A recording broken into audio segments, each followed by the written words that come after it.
Hey now, it's Mike Gilbert, host of the Mike and JD Show, right here on the Voices of Wrestling Podcasting Network.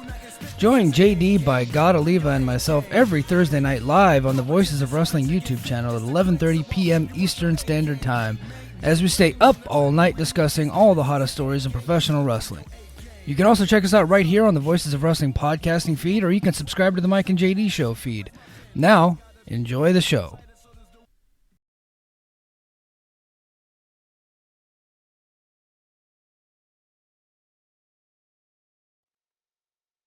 This podcast is a member of the Voices of Wrestling Podcasting Network. Visit voicesofwrestling.com to hear the rest of our great podcasts, as well as show reviews, columns, opinions, and updates across the world of wrestling. What do you guys want to talk about? You are listening to the Flagship Podcast with your hosts, Joe Lanza. What are we doing? This is Mickey Mouse bullshit. It's ridiculous. Doesn't make sense. Just get it done. How is this acceptable? Rich Craich. My whole life has been cheerleading. So much so, I got a scholarship at the University of Minnesota. Recite the whole Go, thing. Gopher! It's like, damn it. And we are live on the Flagship Podcast. I am Rich. He is Joe. Joe, what's happening? How are you? I'm great. How are you? Just fine and dandy. I told you that today I spent my every waking free moment of my day watching TripleMania. Because, and we'll get to it, that we're not starting with TripleMania. I know a lot of people said start with TripleMania. No, that is dreadful radio. I don't want to start with TripleMania. I'm not going to start with TripleMania. We're going to wait on TripleMania. But because of the circumstances of that show and how difficult it was to find anywhere via nefarious means and or AAA's YouTube page, I had to wait till this morning to watch TripleMania, and it was just like, oh my God, I'm staring down this 3.5 hour show, and it's every minute of the day that wasn't spent doing something was spent watching TripleMania. So I don't know if I'm that fine, I don't know if I'm that dandy, but God damn it, we got a job to do here. Flagship Podcast. A lot of good wrestling to talk about too. I was all jazzed up from that Dynamite. I was all ready to come on here and get all excited about All In, and then I just spent all the day watching TripleMania, which again we will get to later. We're not starting off with TripleMania, but other than that, other than forcing myself to have to watch the horrific AAA show, I'm good. I'm good. I mean, that's the job, right? It is. TripleMania Mexico City. That's the big time. One. That's the big one. Yeah. And how do you, I disagree that it'll be awful audio. I think it'll be excellent audio. First of all, you don't even know whether I like the show or not. That's true. Okay, that's number one. Right. Yeah. We haven't discussed my feelings on the show. Right. You got some hot takes like, about Dorian Roldan, taking the mask off, and you're like, I'm telling you, man. You're just gonna have to wait. I'm not gonna get. I can't wait. Away. Oh man, what a tease! I can't wait. My heart is that's fluttering with your takes. That's what they call in the biz, Rich, a teaser. Yeah. Okay, you're gonna have to wait till later in the show. On this podcast, that anybody could just stop anytime they want and pick up whenever they want. I don't know why you would do a teaser, but that's called a teaser, Rich. You're gonna have to stay locked in to get my takes. But I mean, if not us, who? I mean, nobody is covering AAA anymore. Rightfully so. Did the fellas at Post review TripleMania to you? I don't know if they did. How about Dave and Brian over at the Observer? No. I can assure you no. Brian barely watched the G1. I'm guessing he didn't sit down with his TripleMania Mexico City. So no, I would assume that no, Brian Alvarez has probably not watched TripleMania Mexico City. No. Did Brian Last and Jim Cornette settle in to do an hour and a half on TripleMania? Maybe.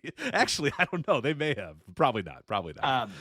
How about Dave Scherer and Mike Johnson behind their mysterious paywall where nobody knows what goes on?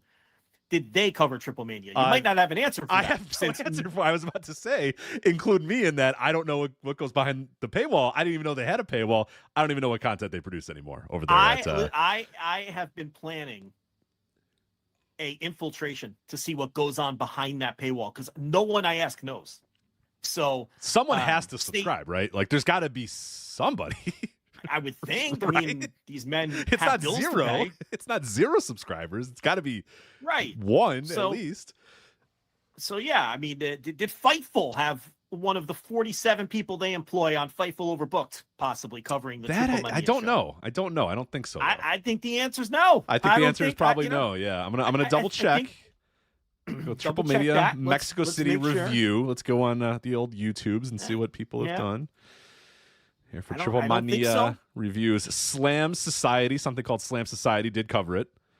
Okay. They did a review, so good for them. Well, they're the only ones Graps- covering that. Graps TV. I don't know what Graps TV is, but they covered it, so good for Graps TV.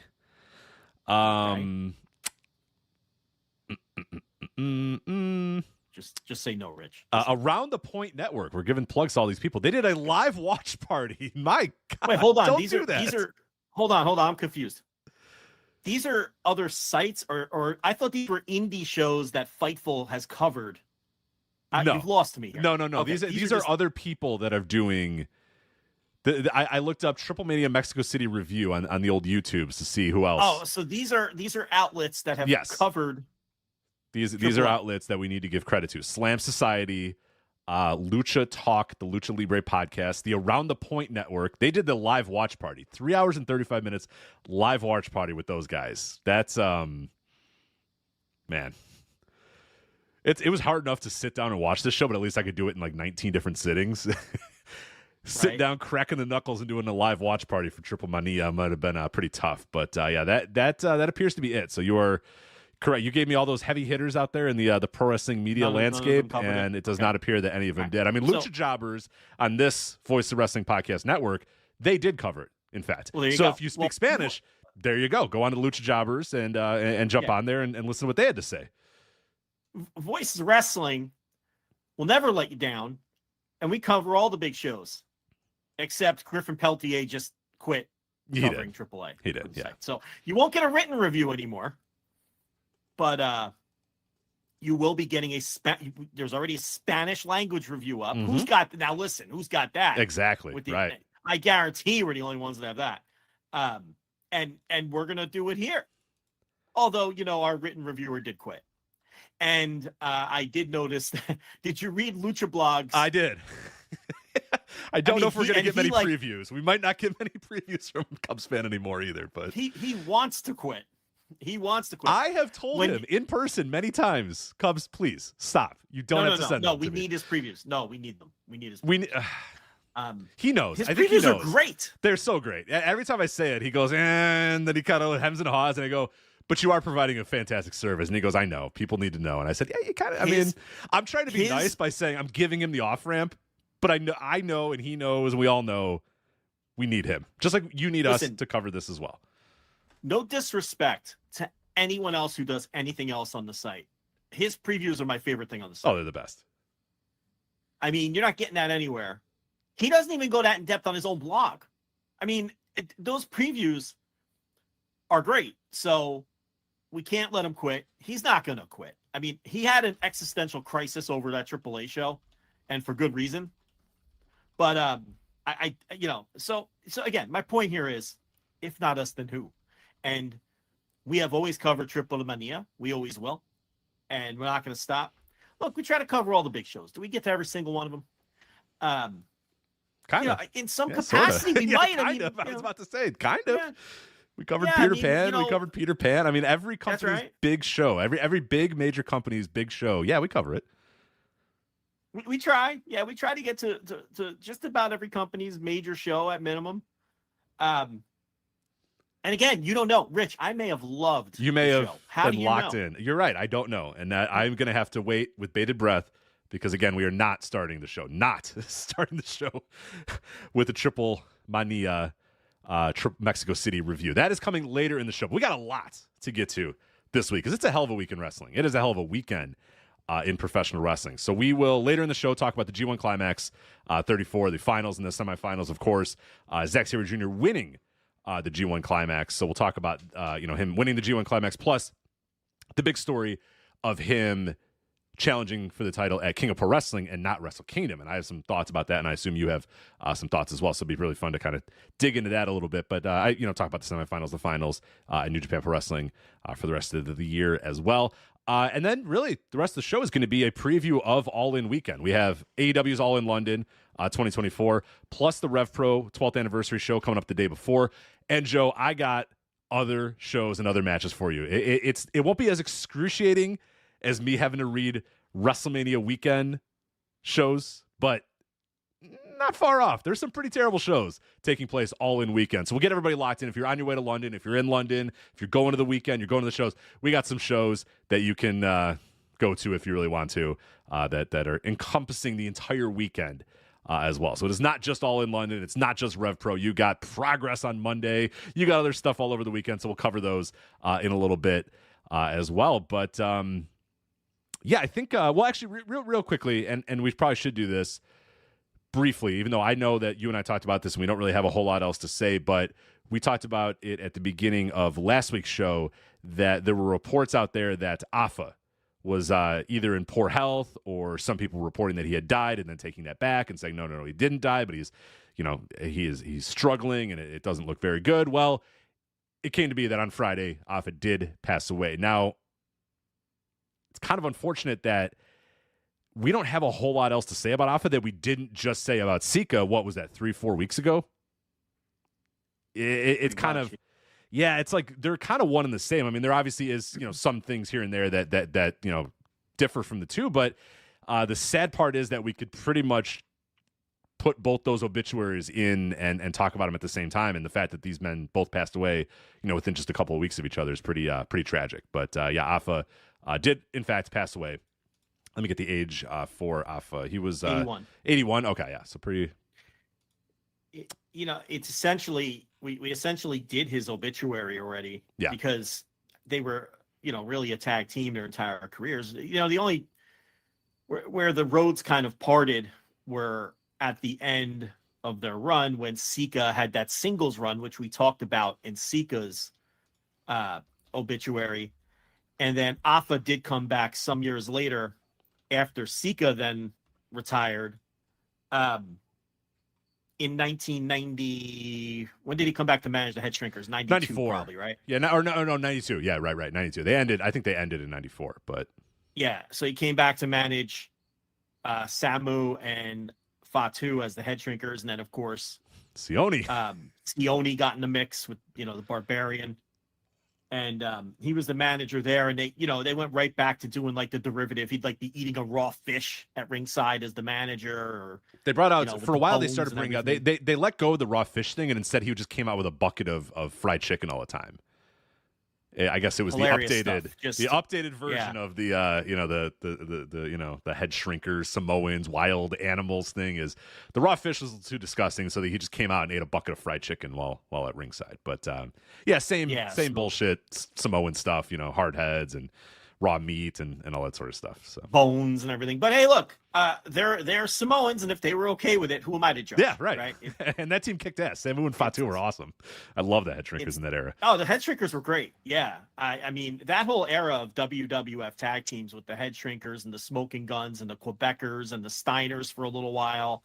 The Beverly Brothers there for a little bit of that.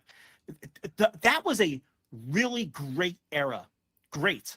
Of WWF tag teams, especially the squash matches on TV. The Steiners loved to kill jobbers. The Beverly Brothers almost literally did kill a bunch of jobbers with that sick finisher of theirs. The Quebecers had that incredible finisher. The Head Shrinkers would kill jobbers. The Smoking Guns. Have you gone back and watched Yeah, underrated jobber killers, the Smoking Guns. Oh my God, they obliterated the jobbers. Right. Because you don't think of like Billy and Bart as like having that reputation. You know what I mean? You when I say the Steiner brothers, you're like, all right, yeah. Rick Steiner's going to take some jobber and throw him on his neck or whatever. But man, you go watch Billy Gunn in the corner there, just fucking, just stiffing a guy with some punches and then dropping him on his head. You're like, holy fuck, what are you doing, Bart? Calm down, man. They would do yeah. I mean, I mentioned them last. They may have obliterated the jobbers worse than the others. And those other teams all had reputations for obliterating jobbers. So, it was almost really, when you think of that era, I don't necessarily think of the feuds between the teams necessarily. I think of the matches on the syndicated shows where they would just destroy the jobbers. Yeah. Mm-hmm. And, that is one of the best eras of television job matches on American TV. I'd have to say it would be between that and Prime Crockett, where you had Ron Garvin killing jobbers, the Road Warriors, Magnum TA, who come in and do a belly-to-belly suplex and win in 4 seconds, and then get back to his card game. Those to me are the two eras that stand out in terms of the Midnight Express would sometimes just destroy jobbers. So it's but 92 to like 90. What do you want to say? Maybe extend it 91 to 95. Is that too about much? 95? Is that too long? Yeah. No. I think by 95 you still have it pretty good, because and I'm covering a lot of these matches in the Brett versus Owen series.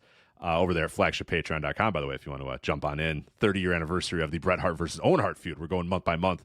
This is August, obviously, and you're going to get SummerSlam here coming up in a couple of days. But Owen Hart gets in the ring and just starts slapping guys like these stiff-ass shots. And it's like, because you had this like group of like older jobber guys that seemed to be okay with it. You know what I mean? You had your Dwayne Gills and your Rich Myers. Rich Myers is the guy that constantly pops up or whatever. And these guys would take it, and they would go. Reno Riggins even would just, and these guys, you would watch these matches, and it was a certain group of Barry Hardy. Barry Hardy. And these guys didn't look like shit either. There was the era that you're talking Some about. of them did. I mean, they didn't look great, but Barry Hardy and Dwayne Gill looked pretty raggedy, but that was the point. Like they were sleazeball tag team. Yeah. But they at least look, because you have like the NWA jobbers, and sometimes you're like, this dude, is this guy a wrestler? Who the fuck is this guy? Like, did they put the cameraman in there? What the fuck is this guy? Whereas a lot of the jobbers in that era that you're talking about, the 91 to 95 era, were like, they were guys that worked. They were workers. They had relatively Reno Riggins was a pro. Right. Like, relatively long careers. They would use guys they'd use Savoldi guys. These the IWCCW guys who were working like full time up there, like Buck Quartermain and people like that who were real wrestlers. Yeah. So those guys could take it, and it felt like they kind of were all right with it, and everybody kind of knew the score. So yeah, you go in there, and there's jobber matches that you'll watch with Owen Hart and the Smoking Guns and the Quebecers and just anybody. Like Tatanka would go in there and just drop dudes, and it's like these guys just were okay getting slapped and chopped and dropped on their heads, and it makes for awesome television. So yeah, if you go and watch like a 1993 Raw or like a 1994 episode of Superstars or whatever, you're gonna see a lot of really cool job matches that and they don't end in like 30 seconds either. They're not like you said, the Magnum TA matches where it was like bell ring, he does one move and then he pins the guy. Like they would go like 4 or 5 minutes or whatever, and they would give Rich Myers some offense or whatever, and then the guy would put him away. But I agree with you. That is the best era of jobber matches to me. Is that 91 and 95 WWF era is unquestionably in my mind the best. In specific, the tag teams, including the Head Shrinkers, of course, who were managed by Alpha. And it's not that we're trying to shortchange Alpha, but aside really from, the Sika singles run after Alpha retired or really stopped wrestling in about 84, and Sika came back, and we talked about all that. And outside of then Alpha with his little manager run, there's not a ton of, they were always linked in the tag team, whether as the Islanders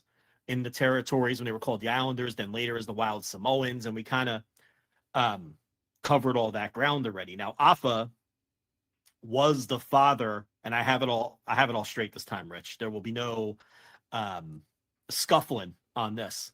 Alpha was the father of, are you ready? Yep. He's got 7. Doesn't he have 7 kids? Samu, Manu of Legacy, L.A. Smooth, who, all right, didn't quite make it in, the major leagues. And his daughter, Monica, married Gary Albright. So Gary Albright was his son-in-law. Okay? Can you imagine those dinners? Those Thanksgiving dinners and Gary Albright showing up as like the in-law? You better make enough. If you're off Lynn, you better have made enough fried chicken, Rich, is what I'm saying. Imagine you have that family. You have the Anoa'i family. And then, Monica comes home with her new boyfriend. It's Gary Albright. Right. It's like, Gary oh, Albright. can my boyfriend come to Thanksgiving? Oh, yeah, sure, no problem. And it's fucking the guy who's as big as a door, Gary Albright, walking in like, yo. He could put away a couple buckets, I think. Yeah, himself, my God. And then, Samu's kid, is Lance Anoa'i from, MLW and New Japan and Noah and everything. So, that he had, he contributed, Alpha contributed greatly to the family tree there. So, because remember, and we talked about this last time, and we almost screwed it up, but Sika, his kids are Roman Reigns and Rosie, the guy best known as Rosie. So he his spawn were a little less, and some of the daughters had kid, Yokozuna and Black Pearl, and they were children of some of the daughters, and of course the one daughter married into the Fatu family, which is where you get Umaga into the mix, and Tonga Kid / Tama / Samoan Savage and Rikishi. Though that's they're Fatus because they, that was a daughter who married someone in the Fatu family, and then of course, Jacob Fatu is the son of the Tonga Kid, and the Usos are the son of Rikishi, of course, and of course, Trinity fought Naomi, part of that family now, married in, and you go right down the line. So, we just don't want to repeat ourselves with a lot of the Alpha stuff. But, pretty wild how they died within, just a couple of weeks of each other. Mm-hmm. And Alpha was the older brother. So I'm almost positive of that. And, 7 kids. I think he had 7 kids. I think you're right. Now that I pull up his the old Wikipedia page. So both Wild Samoans have now passed on. Yeah. Definitely sad. And it seemed like last week, despite the reports that like, no, he's not dead, but it seemed like everybody it was probably just, mixed messages coming in, but Dave Meltzer says, he's dead, and then says, no, sorry, he's not dead, but he's fighting. And it seemed like, I don't know about you, but I was just you can't. We talked about it last week. Don't just let someone else be first. Yeah. I think he saw someone in the family post something on social media that certainly looked like a tribute to a dead person. Mm-hmm. And then because Dave knew that he was very, very gravely ill and it was within a matter of hours, he assumed that he was dead. But you can't assume people are dead. Right. Just wait. Just wait. What's the harm in waiting? And I don't think it was a matter of Dave Meltzer rushing to be first to get credit for the story. I think he just, based on what he already knew, and I believe he's in contact with the family. He's always had a pretty good relationship with that family in a lot of ways. So I think it was just, okay, he must be gone, because I forget who it was, and for the same reasons, I don't want to screw it up, but one of the wrestlers in the family had posted some, very, melancholy tribute, and it would, I guess Dave just assumed, that must have happened. So, a terrible mistake.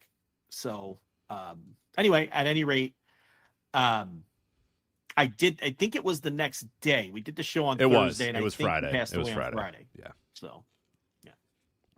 Back-to-back weeks as well. We had Kevin Sullivan pass away the Friday, last Friday, and then Alpha, or 2 Fridays ago, and Alpha last Friday. So let's hope we can break that streak. I don't necessarily need that to. Hey, to speaking of Sullivan, real quick, I don't want to get bogged down in it, but did you see Zellner and Bixenspan on their show? Zellner uncovered a a YouTube account that has a lot of, no sound, shot on reels footage of some San Francisco stuff. I did. Yeah, I subscribed. I haven't gotten a chance to actually look through it, though. Yeah, there's actually a couple minutes. There's about 3.5 or 4 minutes of a Kevin Sullivan Bob Roop match that appears to be part of that feud that we talked about last week, that Dave Meltzer also talked about on his audio, which, everyone believed that there was no footage of that. But I watched it today. It's amateur shot footage. It's about 90 seconds of the end of a match, it's just, deteriorates into a brawl, and then it's a wild pull apart, well, actually, they're wrestling, and then Sullivan just cold cocks the referee like in the middle of the match and knocks him out, and then it just breaks down into a wild brawl, and then all these guys run in. So I guess it's a match that's either a no contest or Sullivan loses by DQ. But so I mean, there's at least 4 minutes of it out there that I watched with my own eyes today. So how much San Francisco stuff is actually out there? I haven't seen a ton myself. Now I'm going to dig into that account, because now look, the clips this guy has range from as low as 2 seconds to as high as like 9-10 minutes. There's not many complete matches. Yeah. There was some there's some Patterson and Stevens tag matches on there. Okay. Though, yeah, that's the stuff that I always want to watch, but I'm never sure if it's actually. Now it's the end of the territory, so you're not getting the sort of mythical Patterson and Stevens that people, that the old timers who are still around, when they will swear up and down that they were two of the greatest workers of all time and arguably the greatest working tag team of all time. That stuff is gone, or just was never around. Yeah, I was going to say never around, probably, right? Because it's not like anyone owns a lot of this footage and just hasn't. It's just probably not around, right? I know they had a lot. I know they were on TV, but yeah, we're talking like 60s or whatever. So it's probably pretty. Their primes would be, and so there's some footage of them though. I mean, that I saw, but I just glanced at everything. I didn't dig deep. I watched the Sullivan Roop clip, and he's got a million videos up. This guy, he's got a lot of cool stuff even outside of that territory. A lot of historical stuff. He's even got a bunch of like full hours of Portland that are just the audio for some reason. I guess because interesting, the video doesn't exist, but I guess those would still be useful if we don't have the video of those episodes somewhere else. For people who don't know, a lot of the Portland TV, the only reason we have what we have is because Buddy Rose happened to own a VCR and taped a lot of it himself. And at the end of his career, I'm probably going to get this wrong, and Bix is probably going to correct me with a text message within the next 48 hours. But the gist of it is correct.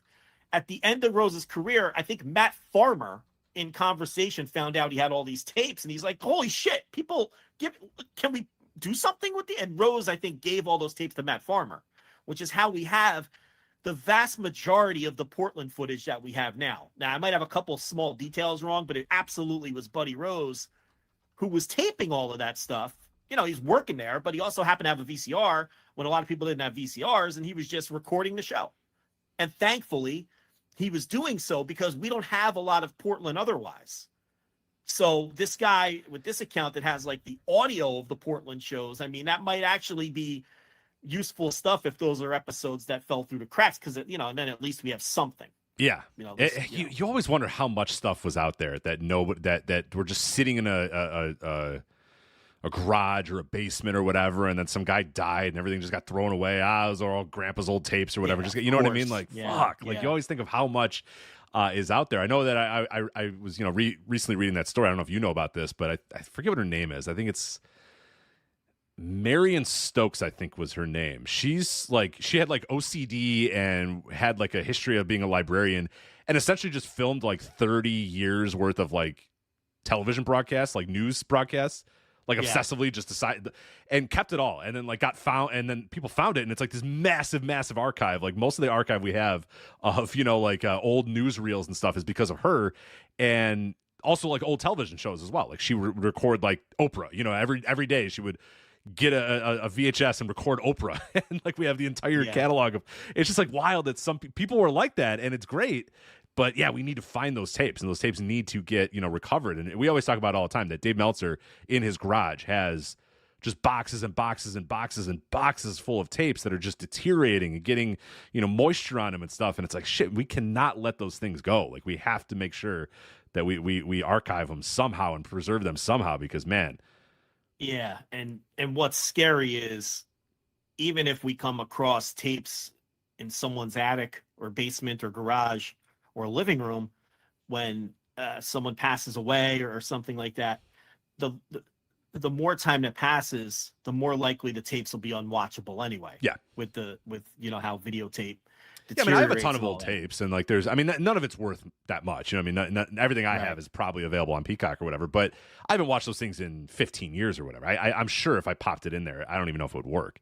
Well, that's at what I'm this point. saying. Yeah. The more time that passes, the more likely that, unfortunately, that might be the case. I mean, I've got piles of tapes in my mother's attic that whenever I go back to New Jersey, it's not functional for me to try to fly back home with that shit. You know what I mean? And I haven't bothered asking her to try to mail it to me, but I've got a lot of old Japanese. Like, I have a bunch of tapes from from the War promotion that I've cross-referenced on Cage Match and some other places, and I'm not positive that that stuff is out there right now. Now, we obviously know it's on tape because I have it, but I might even have some stuff that might be useful to people that either hasn't been uploaded or whatever the case may be. But I have no idea if they work. They're sitting in an attic. Yeah, and the time through too. Summers and winters and time and. Well, and just even getting that on to like people like Roy Lucier, who obviously we had him on our Hall of Fame show last year. He does an incredible job of getting that stuff, but essentially he has a VCR running and uploading something and digitizing something all times of the day. He's got like multiple TVs set up and multiple VCRs. Like, you would have to get those tapes, plop that tape in, hit play, hit record, you know what I mean? Like, just, and then it's got to be real time. You know what I mean? You can't just say, you know what, I'm going to do 12 tapes today. Like, it's real time. It's got to play. It's got to, there's no way to get it, other than, you just have to do the work and the time. And I get why that'd be a daunting task. If someone showed up with, 7 boxes of VHS tapes, like, holy shit, where do you even start? How do you even begin this process? And it's very, very difficult. But, I know that it's, easier to do than ever, but it's still, it's a daunting task. And I get why some people might just say, whatever, and just move on, with their lives without digitizing it. But yeah, we need to hopefully have enough people that are interested in this stuff so we can get stuff like these San Francisco tapes, which I'm gonna have to definitely check out later today. Another thing I love is old TV, old forgotten TV shows, sitcoms, dramas, and I love watching that shit. And I found one, like you said, that found footage, that news footage you were talking about, that lady. A couple weeks ago, I found on YouTube an old show pilot from 1983 starring Michael Richards from Seinfeld, and Ted McGinley, who was people probably know as Jefferson Darcy from Married with Children. So they shot this TV pilot in 1983 called What a bizarre Herndon show. and Me. That sounds like a really bizarre show. Yeah, it's called Herndon and Me, and Michael Richards plays like a computer geek. Okay. And it's in 1983, so like it was the boom of like the personal home computers and shit like that. Yeah. Real dated like in that way. And the premise of the show is like they were pals in high school. Michael Richards was this geek. And Ted McGinley, if you know anything about him in his career, he always plays like a cool, arrogant, heelish guy, right? Because he was good looking with the blonde hair and everything. He basically played Jefferson Darcy in anything he was in. Right. Whether it was Revenge of the Nerds as the lead, he was the lead heel in Revenge of the Nerds, right? And then Married with Children. He's on a Love Boat for a little while, but I don't think he was heelish on that. But the point is, so Michael Richards was the nerd. Ted McGinley was like the cool guy in high school is the premise. And then later on in life, Ted McGinley's life goes sideways. So he's now working for Michael Richards, the computer nerd, and hilarity ensues. Okay. Yeah. So there's only one episode of this show because it never got picked up. It was a pilot that the networks all passed on, but it happened to air on August 26, 1983 on some, I don't even know which network, on some network affiliate in San Diego, California. I guess they had to fill a half hour or something. And someone happened to have it on tape. And they found it a few years ago and they uploaded it. And, now I watched this dopey unaired pilot of this awful show. I mean, it was the shits, as you would imagine. But Michael Richards, like you could see like the physical comedy, and he's younger. I guess he's coming off of Fridays at that point, which where he met Larry David, by the way, which was the Saturday Night Live ripoff on ABC. Fridays. Yeah. So, yeah, but yeah, it's like that's another good example. Like even in other fandoms, there's this found footage that ends up emerging. Yeah.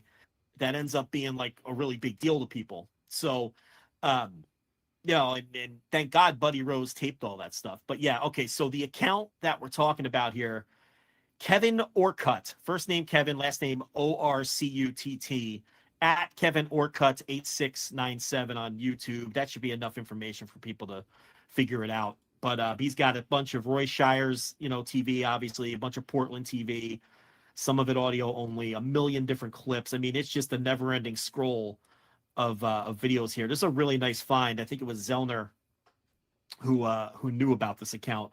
But there's a shit ton of footage and wrestlers that I haven't seen a ton of, So even these short clips that the guy has of some of this stuff is interesting to me. And, on a lazy weekend, I'll probably plop down, get the kids and the wife organized and watch a bunch of this shit. Yeah, but, just hit play and see where it takes you. So, all right, yeah.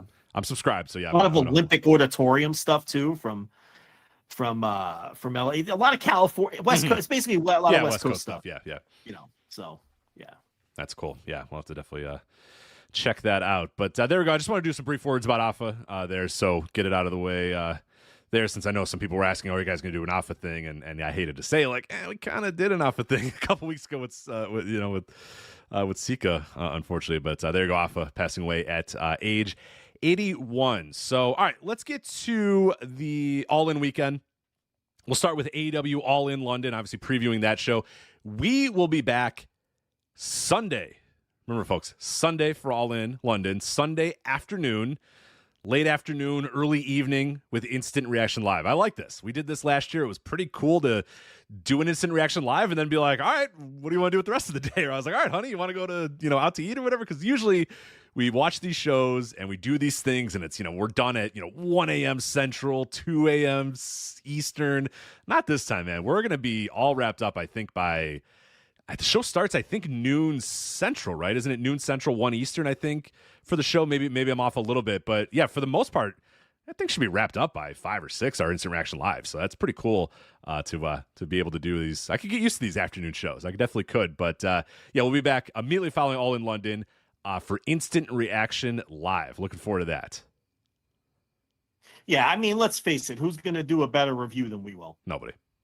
I mean, think about it. No one's going to do a better, more thorough review than us. No one's going to analyze it better than us. No one's going to put in more time than us. No one's going to go off track and talk about lost sitcoms, starring Ted McGinley more likely than us. So, this is the review you want to hear. So if you're already a subscriber, you may as well bump it up to the 10, at least to get yourself the Instant Reaction Live.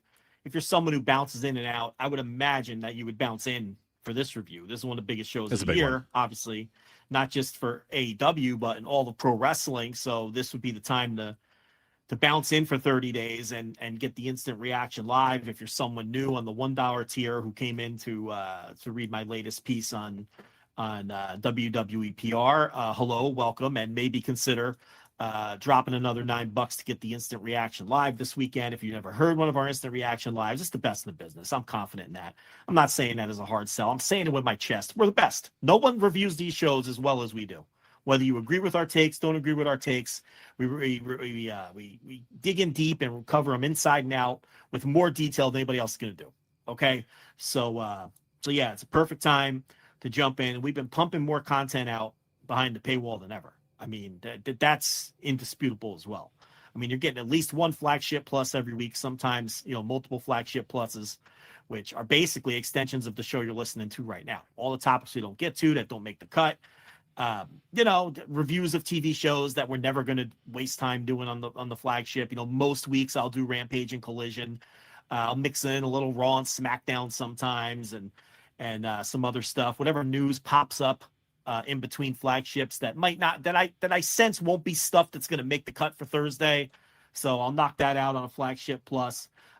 You've been pumping out a ton of written content lately. So there's that. And, whenever WWE PR is up to their old antics, you can be sure that I'm going to pump something out like I did yesterday or 2 days ago or whatever it was.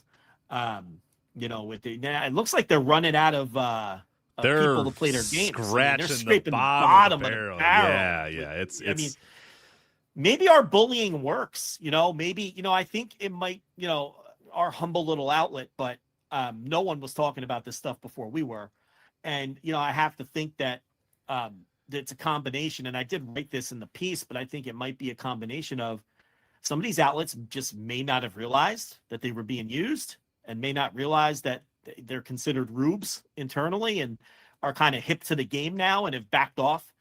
And you know, maybe some of the others just are tired of getting bullied, because if you notice now, whenever some of these accounts put out this PR, they get absolutely murdered in the comments with all the Legento activity memes and everything else, because I really think we've done a great job raising awareness to how the sausage is made and what's going on with this stuff. One thing that I've liked is a lot of those replies that you're talking about. There are the memes and there are the Legento activity things, but also there are people kind of explaining what the score is. And that's, to me, honestly, I prefer that even more so than like Legento activity. It's like someone being like, hey, just so you know, like, this is WWPR and this is kind of bullshit. And then like actually explaining why what that person is posting is stupid and not actual, you know, they're facts, quote unquote, but they're very tailored facts and like selective. And that's actually inspired me a little bit more than, like you said, the dogpiling of Legento activity, because that, you know, somebody might not know what that is, but there'll always be a couple people in the replies being like, hey, just so you know, you've been got by WPR. Like this is that, you know,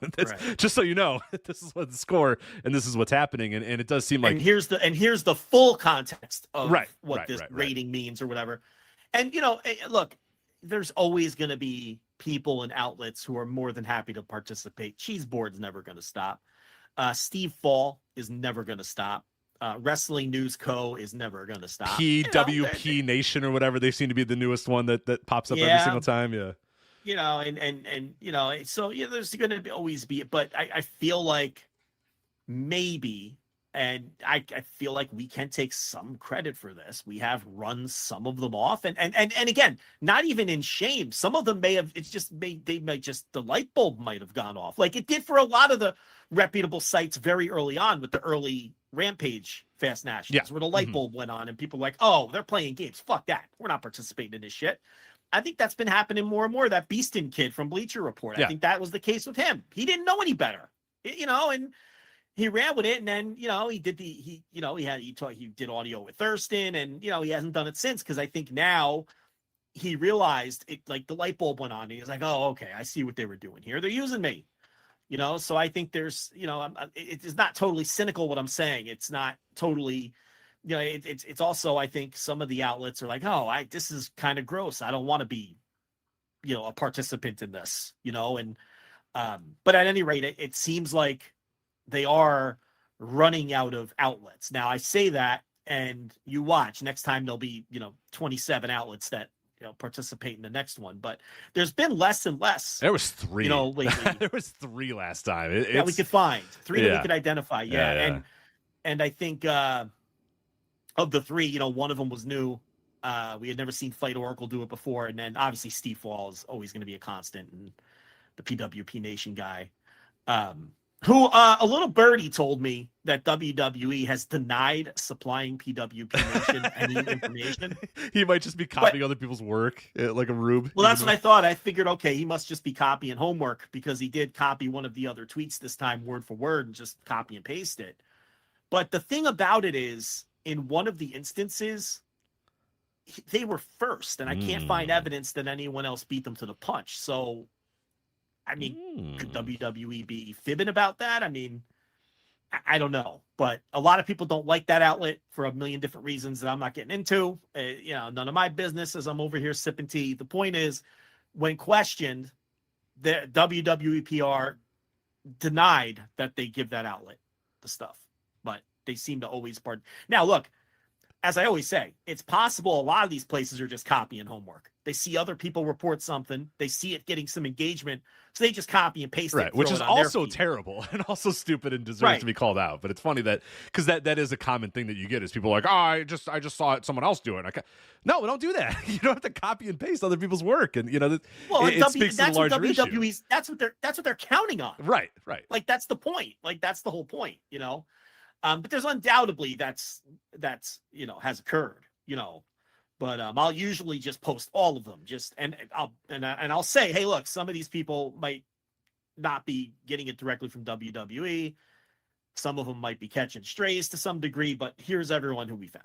But yeah, there's another one there. It's on the $1 tier. So if you're listening to this show, the Flagship on the free feed, and you want to check it out, you can read it for as low as $1. And here's the thing: within that article is a link to all of the other articles I've written on this, and all of those are unlocked and free. You can go read those right now. Okay, but the one I just wrote yesterday, or whenever, by the time people listen to this, the one I wrote on Wednesday, that one can be unlocked on the $1 trial tier. But really, this is the perfect time to get on the $10 tier. There's no reason not to be on the $10 tier right now with the Instant Reaction Live coming up, and then an Instant Reaction Live coming up 2 weeks later for All Out. So, I mean, you're probably getting two within, the 30 days that you get your subscription.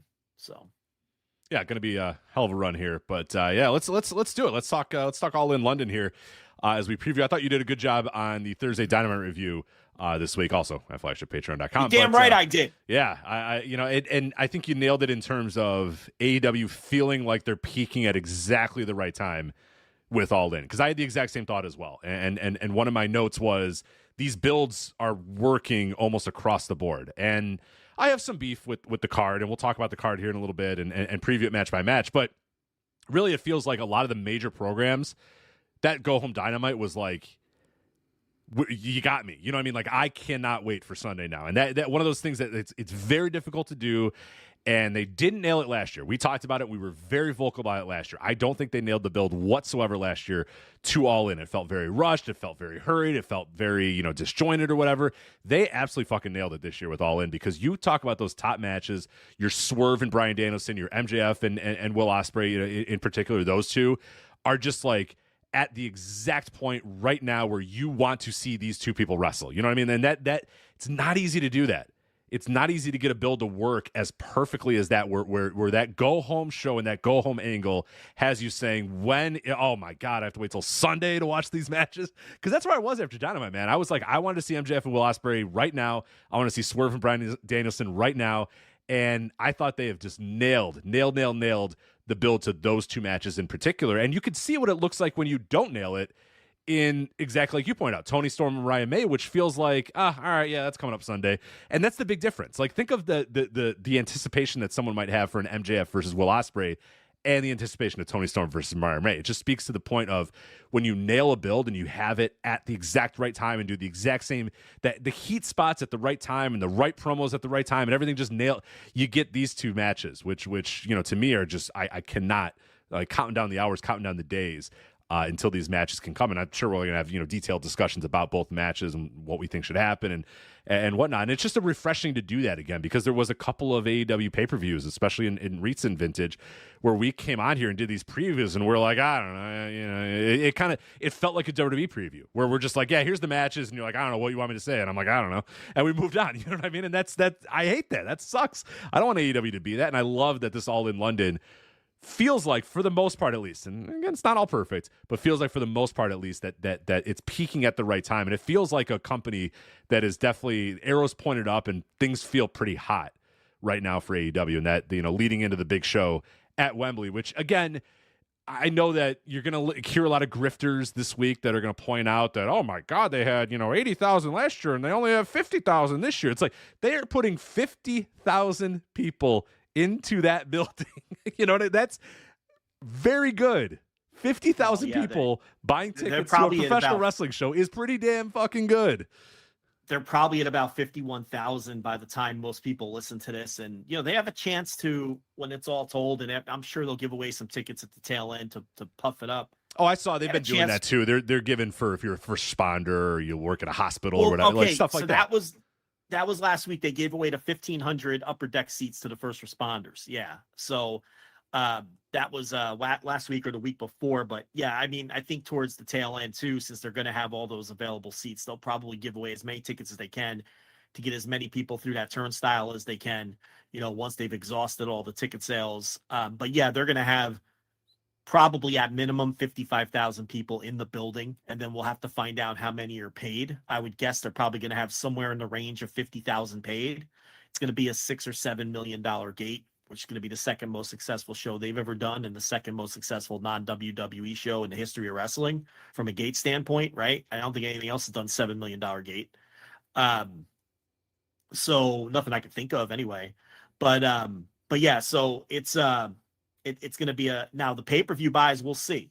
Mm-hmm. This is, I think if our good pal Ibu is correct, and they are in fact doing Swerve Hangman 2 weeks later at All Out, and that'll obviously be the money match at that show, regardless of what Danielson is doing, unless Danielson beats Swerve and they shoot some absurd, incredible angle with Danielson with some, huge star, Hangman Swerve is going to be the money match at All Out. I think we'd all agree, if in fact they do it at that time.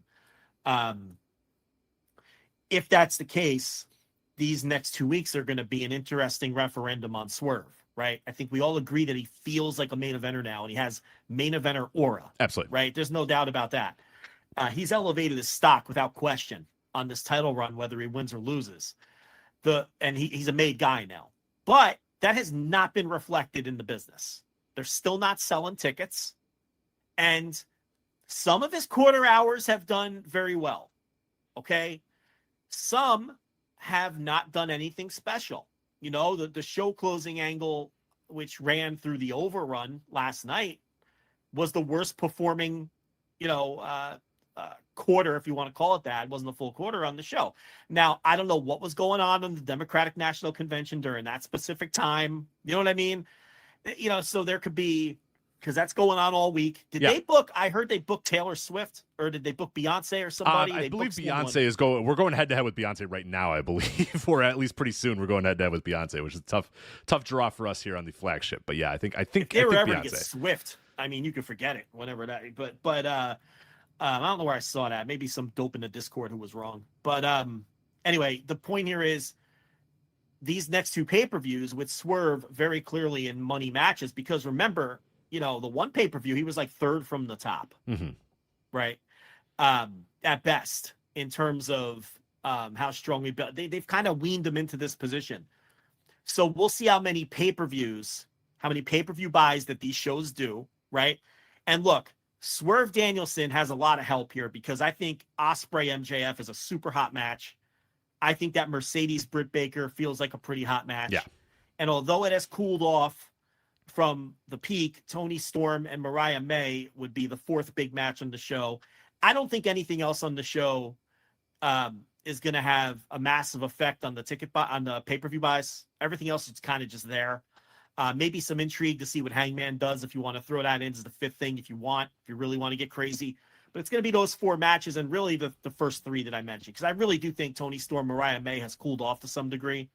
It feels like they didn't know what to do to fill the time between the turn and now. No, it's been a bunch of nothing. It's been really nothing. Yeah, I know. Maybe RJ City had to dig into the Criterion movie collection to find some other stuff to come up with, because they had the turn. Some like it hot, something. Hey, something. Dig into those archives, pal. You're all this, Tony Khan putting him over. Oh, he knows old school movies and stuff. Well. Do you know any other old school movies, man? Because you got nothing. It seems like you had All About Eve, and that's it. I spit it out but in hindsight, Some Like It Hot is probably not a good idea for 2024. Maybe not. It was the first one I thought of. We're just gonna leave that one alone. Old Hollywood, a lot of Old Hollywood's gonna get you canceled in 2024, and Some Like It Hot certainly will get you canceled in 2024. That one's a little iffy. That one's gonna be tough. But something. But it seems like they did the turn, which was awesome. And I went for a joke, Rich. I simply went for a joke. Hey, you know what? You went with a very popular, very a well-known old-time movie. But hey, can't beat them all. But no. My point here is, this will say a lot about Swerve and whether he's turned into any kind of a business moving draw. Let's see this show sell some fucking pay-per-views, man. Let's see All Out. If we're going to do Hangman Swerve, all right, this is where the rubber meets the road. Is that truly... See, the thing about AEW right now is I think they have a lot of hot programs, but hot in the sense of over in front of the live crowds, over to the core fan base. But are they hot in the sense of selling tickets and selling pay-per-views? And that I don't know the answer to, right?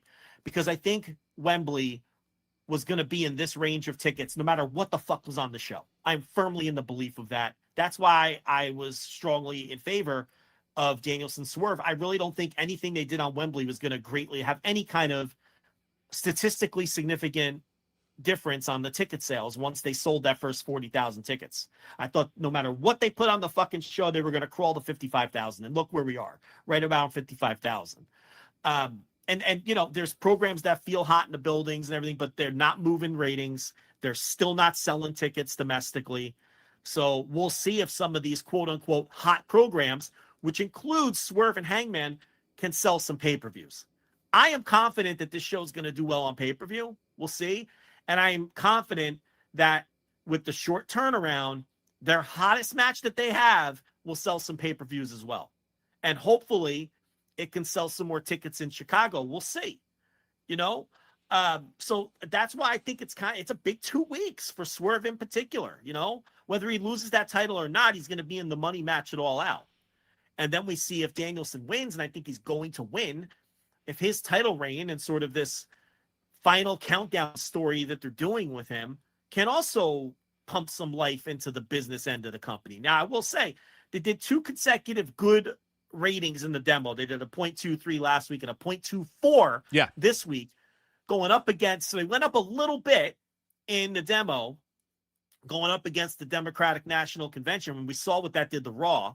Okay, didn't affect NXT that much, but NXT's been down anyway, so that's kind of hard. But you know, and you know, so you know, now we see ticket sales in Chicago, pay-per-view buys for the next 2 shows. Absolutely. One thing I will say about Dynamite, and then we'll get to All In here.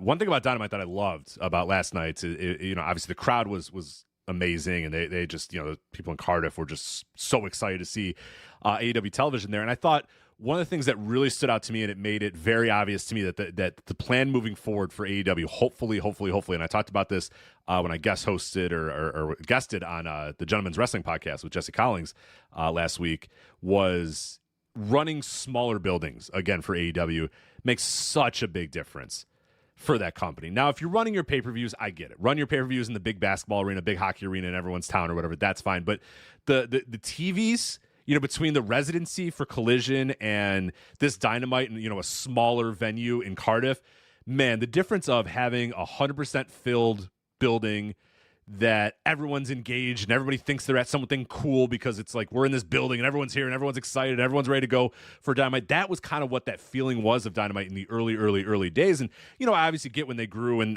obviously with the Punk stuff, they expanded and said, oh, shit, we can start running some bigger buildings and stuff. But to me, it's been very obvious that moving forward, that should not be the plan, especially for televisions, not be the plan is, you know, run a basketball arena in a town, because nothing feels worse than showing up to an arena and the upper deck's tarped off and half the building's tarped off, and it just makes you not as excited about the thing you're watching. It makes you feel like I'm not at a hot thing. I'm not at a cool event because, well, we're in this giant arena and there's, you know, 4,000 people here, 3,000 people here, 2,000 people here. Like, this looks like, you know, this seems weird and it sounds weird. It's but then you watch this Dynamite this week and you saw the residency in, you know, Arlington, and it's like, man, this, I get, you know, if you have the ability to sell 10,000 tickets, of course, you try to sell 10,000 tickets. But when you don't have the ability to do that, there is absolutely zero reason to be in some big, giant basketball arena. And sometimes it takes a little time to catch up with what your business is. And you know, Jesse and I talked about that as well, where WCW, even in its top period in you know, 97 and 98 or whatever, they were a little late to book big venues. You know, they were kind of stuck in like the older, you know, where they were in 95, 96. So you have these super hot nitros taking place in these like 5,000 seat, you know, arenas in Cedar Rapids or whatever. And you're like, why the fuck are they just in Cedar Rapids with this incredible nitro or whatever? And the idea was they didn't quite catch up yet with like where their business was. And then they did catch up in, you know, late 1998 and early 1999 or whatever. But unfortunately then didn't catch up to when their business went down. And then we had a similar thing to what AEW did, where now they're in, you know, the TWA Dome or whatever the hell it was called at that time in St. Louis, and they're putting, you know, 8,000 people in a, you know, 60,000 seat dome or whatever. So, you know, you got to make sure your business is kind of matching where your buildings are. But yeah, watching this week's Dynamite made it so obvious to me that, like, man, that you can make a Dynamite and make your TV feel so much better by running these smaller venues. And yeah, you know what? Sell the big tickets for your pay-per-view, sell the big tickets for your big events. But man, these run-of-the-mill Dynamites are just so much better in a big, you know, or in a smaller building that's full, as opposed to some big arena that's, you know, 1/8 full in some random ass town, you know, that nobody cares about AEW. For sure, but with that said, there's only so many times you could be in a market for the first time. I mean, they went to Cardiff, Wales this week. Yeah. And, that was the reason that place was full and hot. Those people hadn't, a lot of those people, vast majority of those people, probably other than the ones that were at Wembley last year, had never been to an AEW show, and they were ready to pop for everybody. And they did. Rich, this is a company that has 3,600 tickets out for Arthur Ashe, and that shows in a month. Yeah. I mean, they're only set up for 4,800. They were putting 20,000 in that place a few years ago. So when we talk about hot programs, it's in quotes. Is it really hot if it's not moving business?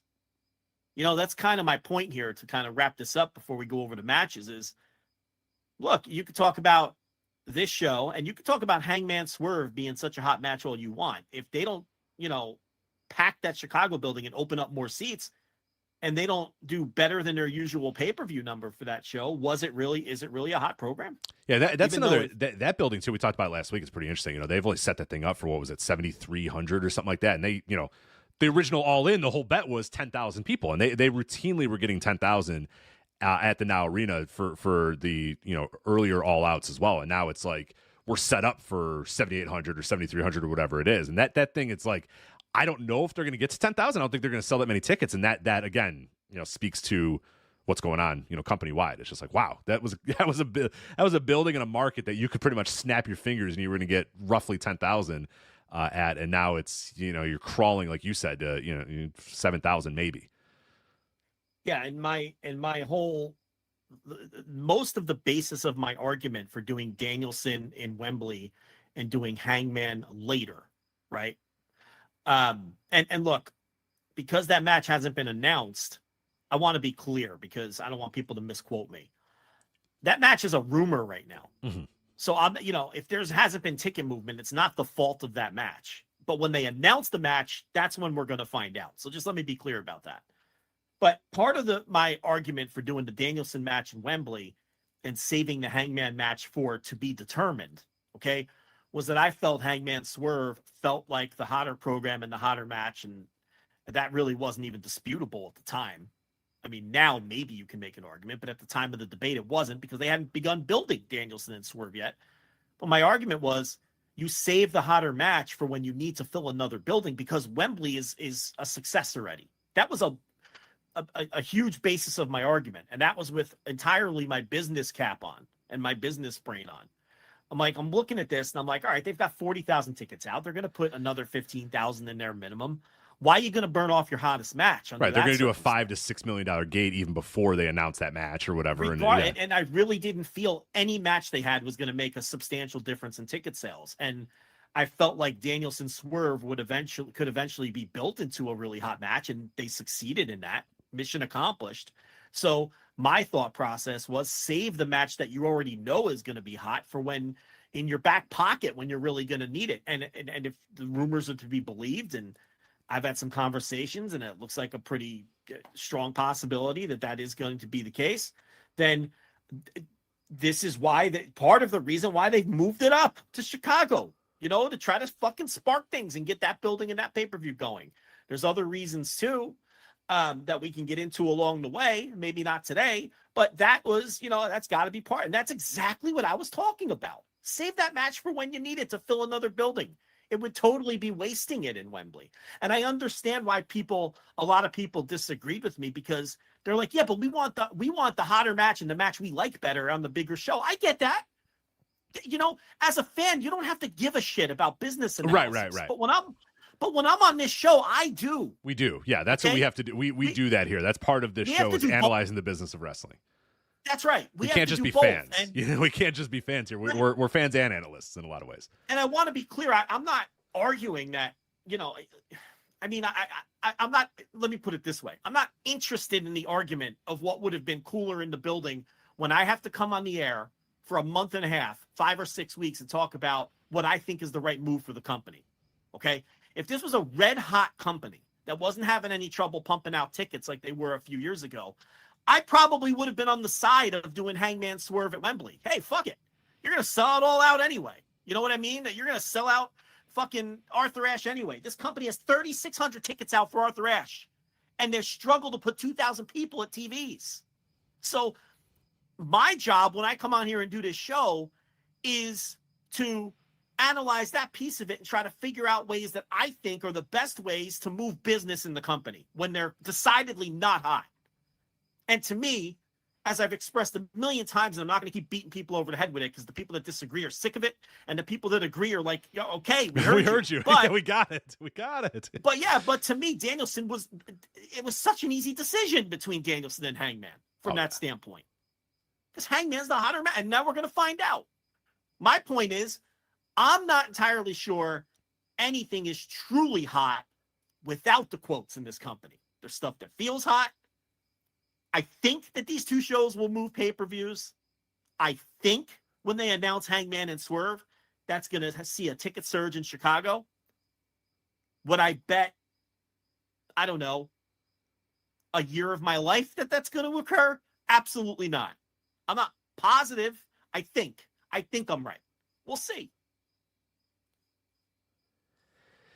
Yeah, I think a lot of the hotness factor probably stems from the fact that a lot of the shows have felt hot recently, but a lot of the shows, especially the Collision, if you watch Collisions, you're like, man, this is a company that's on fire right now. But it's really thanks to that amazing success that was, and you talked about it on your Flagship Plus episode, the amazing success that was the residency where you had, a good amount of people in the building every single week.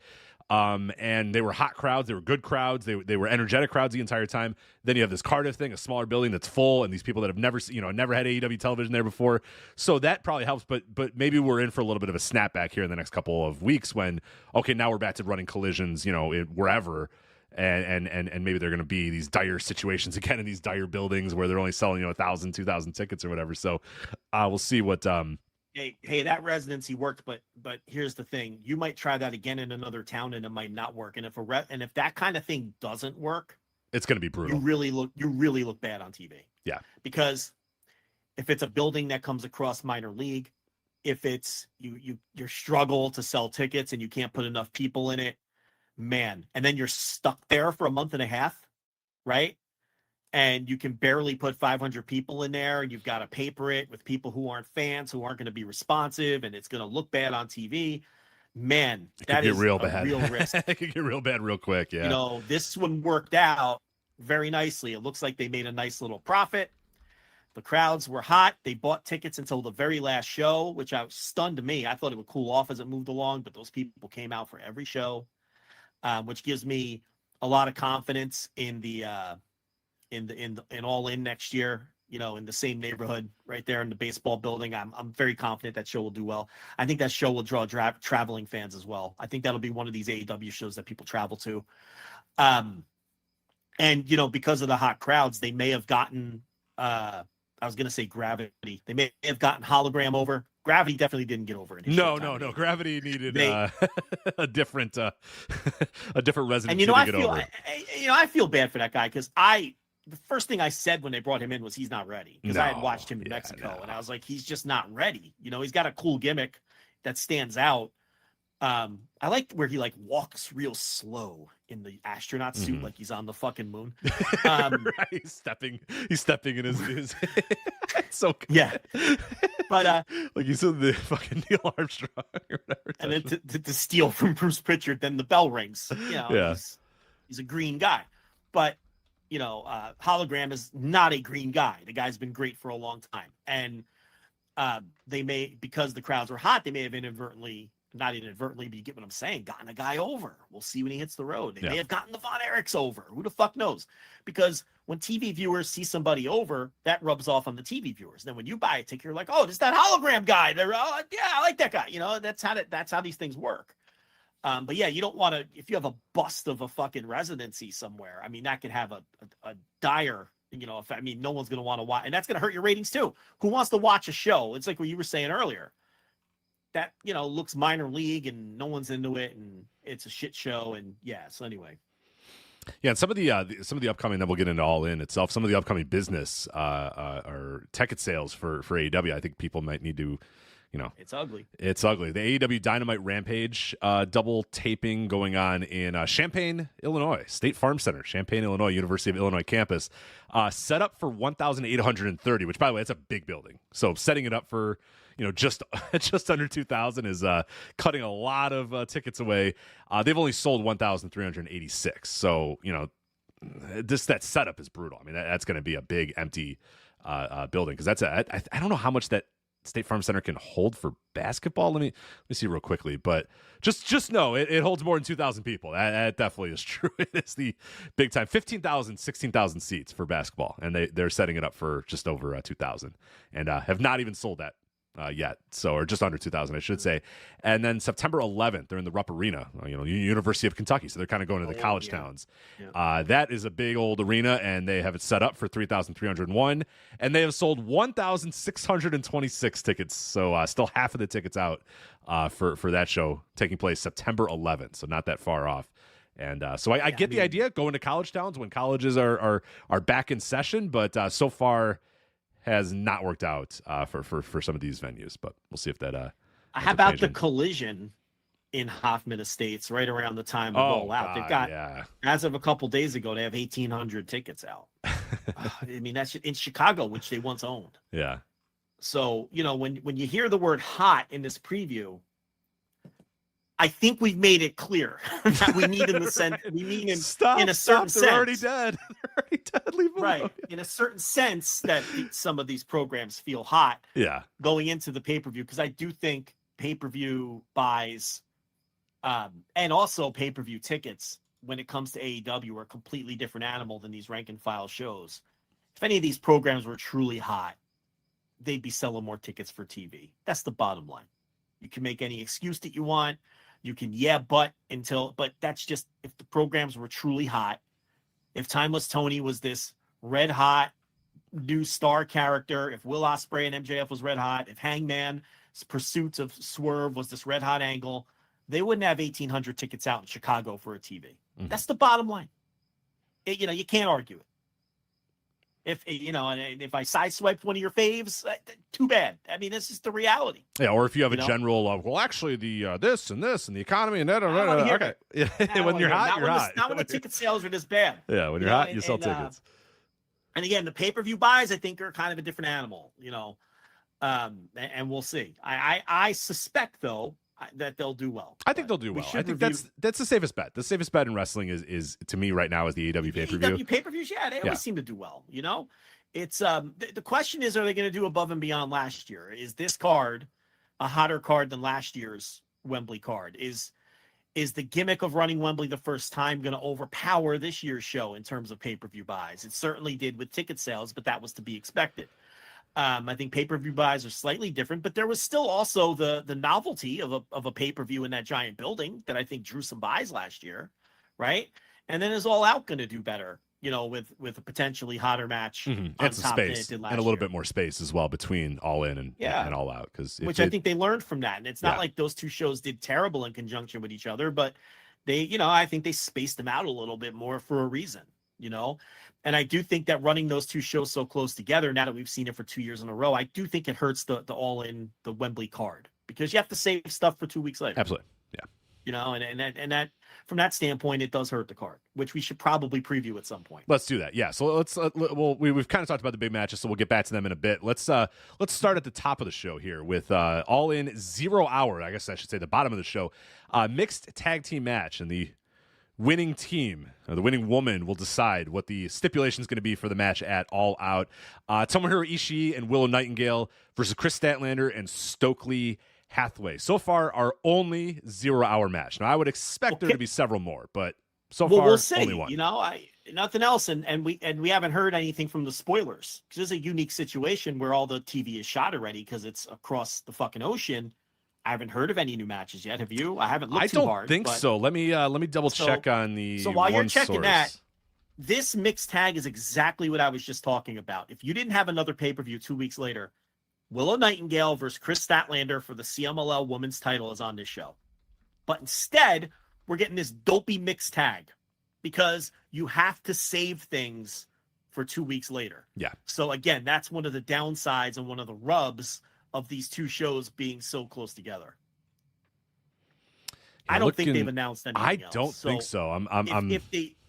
I think if they add something else, either to the pre-show or even the main show itself, it'll probably be in the form of some pre-tape that didn't air in front of the fans, or maybe even as simple as a match graphic that Excalibur talks about. That again, the live fans wouldn't have been privy to. Mm-hmm. So, looking at that Collision, because I did look at the Collision spoilers, there's like 47 matches on that Collision involving a lot of people that aren't booked for Wembley. It's possible that they build a match or two out of one of those matches. But Rampage and Collision are already in the can. So Rampage was taped here, actually. I think Rampage was taped in the Residency. Yeah. I think I think Tony did a time cop thing again. His favorite analogy ever is to come out and just talk about time cop. Yeah. But it seems like in the spoilers he did that and said, Rampage that was filmed last weekend is going to air between Dynamite and Collision. Right. So it's going to be, Cardiff, back to the Residency, back to Cardiff. Right. For little non-canon to make it make sense. A little, I love that shit, little man. Post-production. That's the best, man. I love that about old wrestling, man. Old, taping a bunch of shit at once wrestling. WCW in the early 90s. Let me tell you, it's the best. All things considered, they did a great job keeping everything in order. Absolutely. That I think I don't know how the fuck they didn't I don't know. Anything up. That's to me, that's the most fascinating thing is making sure everybody knows everything and everyone's in line. Like they fucked up, and we've talked about all the time. There's like 2 or 3 things they fucked up in all those years. You would think they'd be an every week thing, but no. And what's cool about it is that you had to stick whatever your fucking plan was, you had to stick with it. You couldn't decide halfway between the month and you know what? Actually, I don't want this guy to. No, you can't because we already booked it on television that this guy's going to walk out with the championship or that guy won. We got 47 minutes of footage of this guy with the belt. We can't change our plans. You can't decide. Yeah. You can't do a Vince McMahon thing and wake up and hell, the WWF used to do it too. They would air, they record months worth of television too, and they had to stick with it. All those syndicate shows, they had to stick with it. They would tape the shit that was before it happened, and then they would have to also concurrently tape the shit to build to the next thing. It's just incredible how they kept it all in order. Yeah. And now they can't do shit. And now modern wrestling is just so dumb and stupid, and they can't even keep the rules straight for a week by week or whatever. And it's just like, come on. Think about how unorganized the rest of the company was. And they kept all of the TV in order that they had to. Well, this is going to air in 4 weeks. This is going to air in 5 weeks after this. So we have to do that. That's incredible to me. Yeah. How little they screwed it up. Yeah, I talked about it in Bret versus Owen, but Owen had to come out as a heel at some show before he actually turned heel at the Royal Rumble or whatever, and it's really weird because he has to work heel, and the crowd's like, yeah, and he's like, no, you know what I mean? He's just like trying his best to try, and Jim Ross got to be like, oh, that dastardly, or I forget who was. I don't think Ross was hired back by that point, but these people are like, oh, that whoever dastardly Owen Hart or whatever, and it's like he's trying so hard to be a heel, and it's like this crowd is like, yeah, Owen Hart, he's going for the title with his brother Bret, and it's like, oh no, he's a heel now, but you don't know that. The fans watching don't know that he's a heel yet because the pay-per-view hasn't happened yet or whatever. It's just fucking, I love it. It's so good. Calling hotlines back then and reading the sheets, you just got tipped off the shit that was going to happen 2 months later. Yeah, it's good. But I know this Hercules turn is coming because I heard it. I heard it on the Blackjack Brown wrestling hotline 2 months ago. So we're just staring at my watch, waiting for it to happen. Waiting for the Hercules turn. But anyway, there you go. Ishii and Willow versus Statlander and Stokely. It should be fine. I'm sure Stokely's going to make funny faces and Ishii's going to shoulder block him or whatever. But he's taking the brain buster, right? I think he's taking the brain buster, yeah. He's taking that brain buster. He's going to try to give the brain buster to Ishii. He's going to try to lift him up and do it on his own, and it's not going to work. And then, hilarity will ensue. So it's fine. 0 hour. It's fine. A lot of people might not know he was a worker. Yeah, of course. It's a 2 hour. RJ announced it's a 2 hour 0 hour. So it's not 0 hour, it's 2 hour. Oh, maybe they're airing some like it hot and then the mixed tag. Maybe they'll edit out all the cancellation parts and then just keep the. See, I don't think it's a fine line to walk with that movie. That's all. It's it's anyway. It's a fine line, a line that a lot of people don't want to walk in 2024. I'm so terrified of this fucking airing now. But go ahead, you may continue. You're fine. No one's gonna. FTW title match: Chris Jericho versus Hook, and Jericho is way over in England, so this is going to be he's turning the fans even as he's in England. they're booing him and now they're liking him. And I heard a collision, like things just kind of broke down. They got tired, so they all just started chanting for him or whatever. So I don't know. It's going to be an interesting match here. Jericho may be weirdly turning himself babyface with this fucking learning tree thing. Well, the thing is, Jericho just always gets over. Yeah. And it's By hook or by you know, crook, he finds a way. He always finds a way. And everyone thought this was the one that wouldn't get over, right? Because it's absurd. The last one, on its face, it's absurd. it is absurd. The last one overstayed its welcome. Then all the Nick Hausman stuff happens. It was like this perfect storm of, okay, maybe people are really done with this guy. So he finally pivots off of it. He creates this new thing that at first nobody liked, except this reviewer. I was putting over that some of that stuff. I'm like, this stuff's not that bad. It's gonna fucking get over. Nobody listened to me. They called me crazy. He got it over. And now he's gotten it over so much that he's essentially a baby face in a lot of these buildings. Yes. He milked it when he got announced by, I guess it was Renee or whoever the fuck it was last night. And he milked it with the cheesy smile. He waited. And they went, "Hi guys!" And they popped. And the fucking wave. The pop was huge. And the pop was huge, and they all said it back. It's like, you know, if you're tired of the guy, and I could take him or leave him, I don't care either way. Okay, I could take him or leave him. But if you're tired of the guy, you're gonna have to wait till the next reset because this one's working. Okay, and he absolutely earned a spot on the card. I know people don't want to hear that either, but he's over. You know, and what are you gonna do? The fucking guy's over. And he's Chris Jericho, and he's making $1 gazillion. And if he wants to be on the card, he's going to be on the fucking card. Yeah. So, you know, you just have to hope that the next reset is the one that fails. The problem is this guy don't miss. Yeah, he's on his like 15th gimmick change, and it's like they all work, you know? And the guy doesn't miss. He's the fucking Turkish Olympic shooter. He doesn't miss. Yeah, no. He's old. He's not in shape. He doesn't do things the way that you're supposed to do them. But he doesn't fucking miss. Just like the Turkish shooter. That's unbelievable. But yeah, the match itself. I mean, I think we all expect-ish that Hook wins, but I don't know. I don't think it's impossible that Jericho wins this. And you know, from a heat standpoint, you know, that works to have Jericho win and then get everybody mad again or whatever. But, you know, I think like the easy booking would be that Hook wins, but I don't know. I think there's a lot of babyface wins on this show, and not every babyface is going to win. So someone's going to have to lose at some point, you know. So I don't think it's impossible that Hook loses this. The way I pitched it was, if you want a little drama here, you know, we haven't heard anything about Hook's contract. The last thing we heard about Hook's contract is he wants to play the free agency field. So you could convince yourself that this is Hook's write-off, right? If you want to give yourself some doubt, because yeah, I think we all think he's going to win. Plus, they put the boots to him on Dynamite. Yeah, that's a bad. Yeah, they really put the boots to him to the point where I was like, oh man, I don't know. I feel like Hook's probably got to win this thing, but I don't know. I don't know. He has a match with Big Bill on Collision, though, right? Yeah.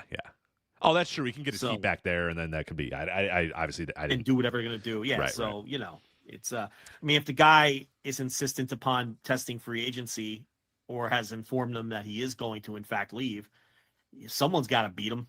And wouldn't people go insane if that person ends up being Jericho? Yes, right? Exactly. So yeah, exactly. If you want Chris Jericho to say, here, I know this guy, you know, so you're going to write this guy off at least for a little bit until you can come up with this contract. You want some heat? Let me beat him for this title. Let me beat him for this, you know. People are going to be irate if like that's his write-off. If Chris Jericho is his write-off.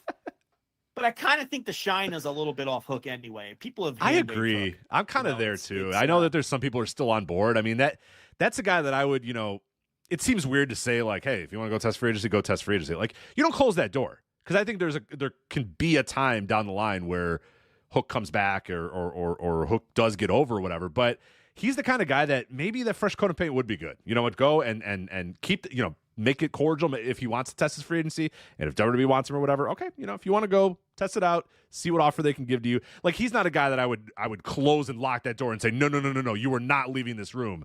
What do you want? What's it going to take? Like, he's not that type of guy to me. Like a Daniel Garcia, that's a guy that I am kind of saying, whoa, hold on a minute. What do you need, man? What do you want?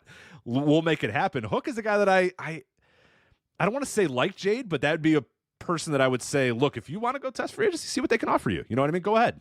Go, you know, and that seems crazy given how young he is, but I don't know. I I can't remember the last time I've been excited about Hook. You know what I mean? Like I don't know the last time that I was like, yeah, this guy is a prodigy. This guy is the next thing in wrestling. It's been quite a while. So I don't know. He's not a guy that you want to lose, but I don't know how hard I would fight to keep him, if that makes sense. Speaking of losing guys, just because it became a rumor in the last 24 hours, Ricky Starks is under contract with AEW. I just want to. No, but I have to do him. I have to do him about Ricky Starks every day, though. What do you tell me? What do I have to do tomorrow? Is he under contract tomorrow, Joe, or is it ending today? Please tell me. I've made this clear every time we talked about it. What about tomorrow? He is, as far as I know, he will be under contract tomorrow. In fact, what about Saturday? It's like the Ricky Starks. Yes. Unbelievable.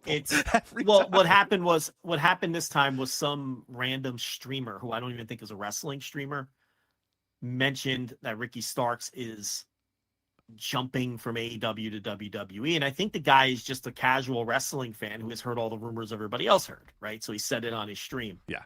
And then somehow that gets picked up by people. And it's like, even the guy himself, like, made light of it. Like, I'm not a fucking wrestling reporter, and then the solo monster guy, Jason Solomon.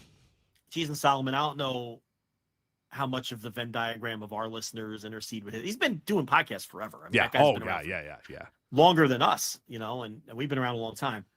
But he had said on Twitter that off of those rumors that he had heard that Ricky Stark's contract expired in July and that he is a free agent, or is he a free agent? He did put like a smiley face on the end of the tweet, which everyone took as, oh, is he going to show up on the CW NXT? Right. Then everybody went nuts with the, it's going to be a great opportunity. Everybody was doing the eulogies. Oh, it'll be a great opportunity for Ricky Starks to finally get a shot. And I immediately, because then it became a topic in our Discord, and I went in and said, guys, that's a topic every fucking day in our Discord, the Ricky Starks free agency thing, and it's been a topic for 3 years. Can we please stop? For literally like over 2 years. Stop! I just want this guy to go. At this point, go, Ricky. If you're listening to this, please just go. I'm just sick of it. Well, he can't. He's under contract. I don't know, Tony. Let him out. I don't know. End this. I need to stop this. Listen to me. Even if Ricky Starks wants to go, he cannot do so. I just don't want to hear about it anymore. I agree.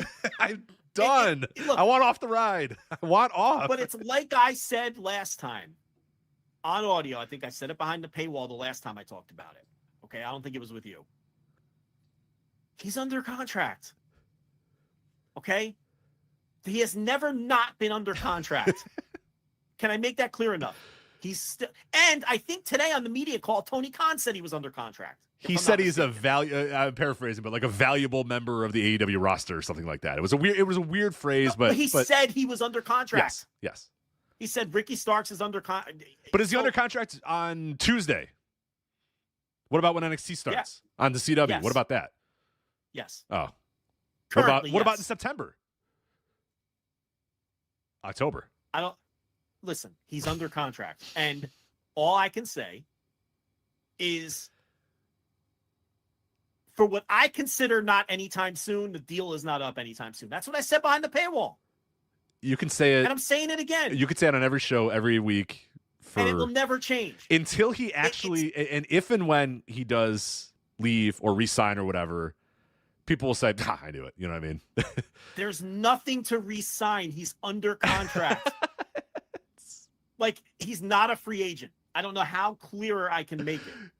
Something else that was going around was, and again, then there was just fans are fans, and they speculated. People say the things that they hear. I'm not even saying, like, but then there was a thing going around where it's like, oh, he probably has injury time. Ricky Starks has never had injury time added to any of his contracts. I can verify that right now today. That has never happened to one of his deals. He worked through the broken neck. He came to TV. Doing promos, doing commentary. I can tell you right now, and this wasn't reported by anyone, but I saw fans talking about it. There's no injury time on his deal. He's just simply still under contract. Can I make it clearer? The man is under AEW contract. As of 9:24 p.m. when we were doing this show live on Thursday night. And unless something changes, he will be under contract for what I consider still a decent amount of time. And there is no injury time on his deal. Now, I suspect I know why Solomon thought the contract expired in July. That I'm not trying to be that guy, but I can't talk about that. But it's not true. The contract did not. He's still under contract is the point. So, all right. Well, excited anyway, for this to be a topic next week and the week after. We were talking about Hook and we were talking about, so yeah. I just figured I'd clear up. But, as soon as all that talk started the other day, I went on Discord and told people, guys, he's under contract. Nothing has changed. Sadly, it will not stop people, so we'll still have that same discussions again. All right. Let's move on, and I guess speaking of contracts, too, we'll move on to the Casino Gauntlet match, which so far we have Mark Briscoe, Evil Uno, Orange Cassidy, Kyle O'Reilly, and Hangman Page involved. And now this report just came out, and I think it is confirmed, or at least Fightful Select is reporting this. I don't know if anybody else has confirmed this or not, but Fightful Select is reporting that Ricochet has signed a multi-year deal with All Elite Wrestling. So I'm checking to see if anybody else has. There's more to that report. Do you want to say it or no? Yeah, go for it. Oh, I think it said he's in transit to London, right? I should probably double check that before people get all hot and bothered about it. Let me see.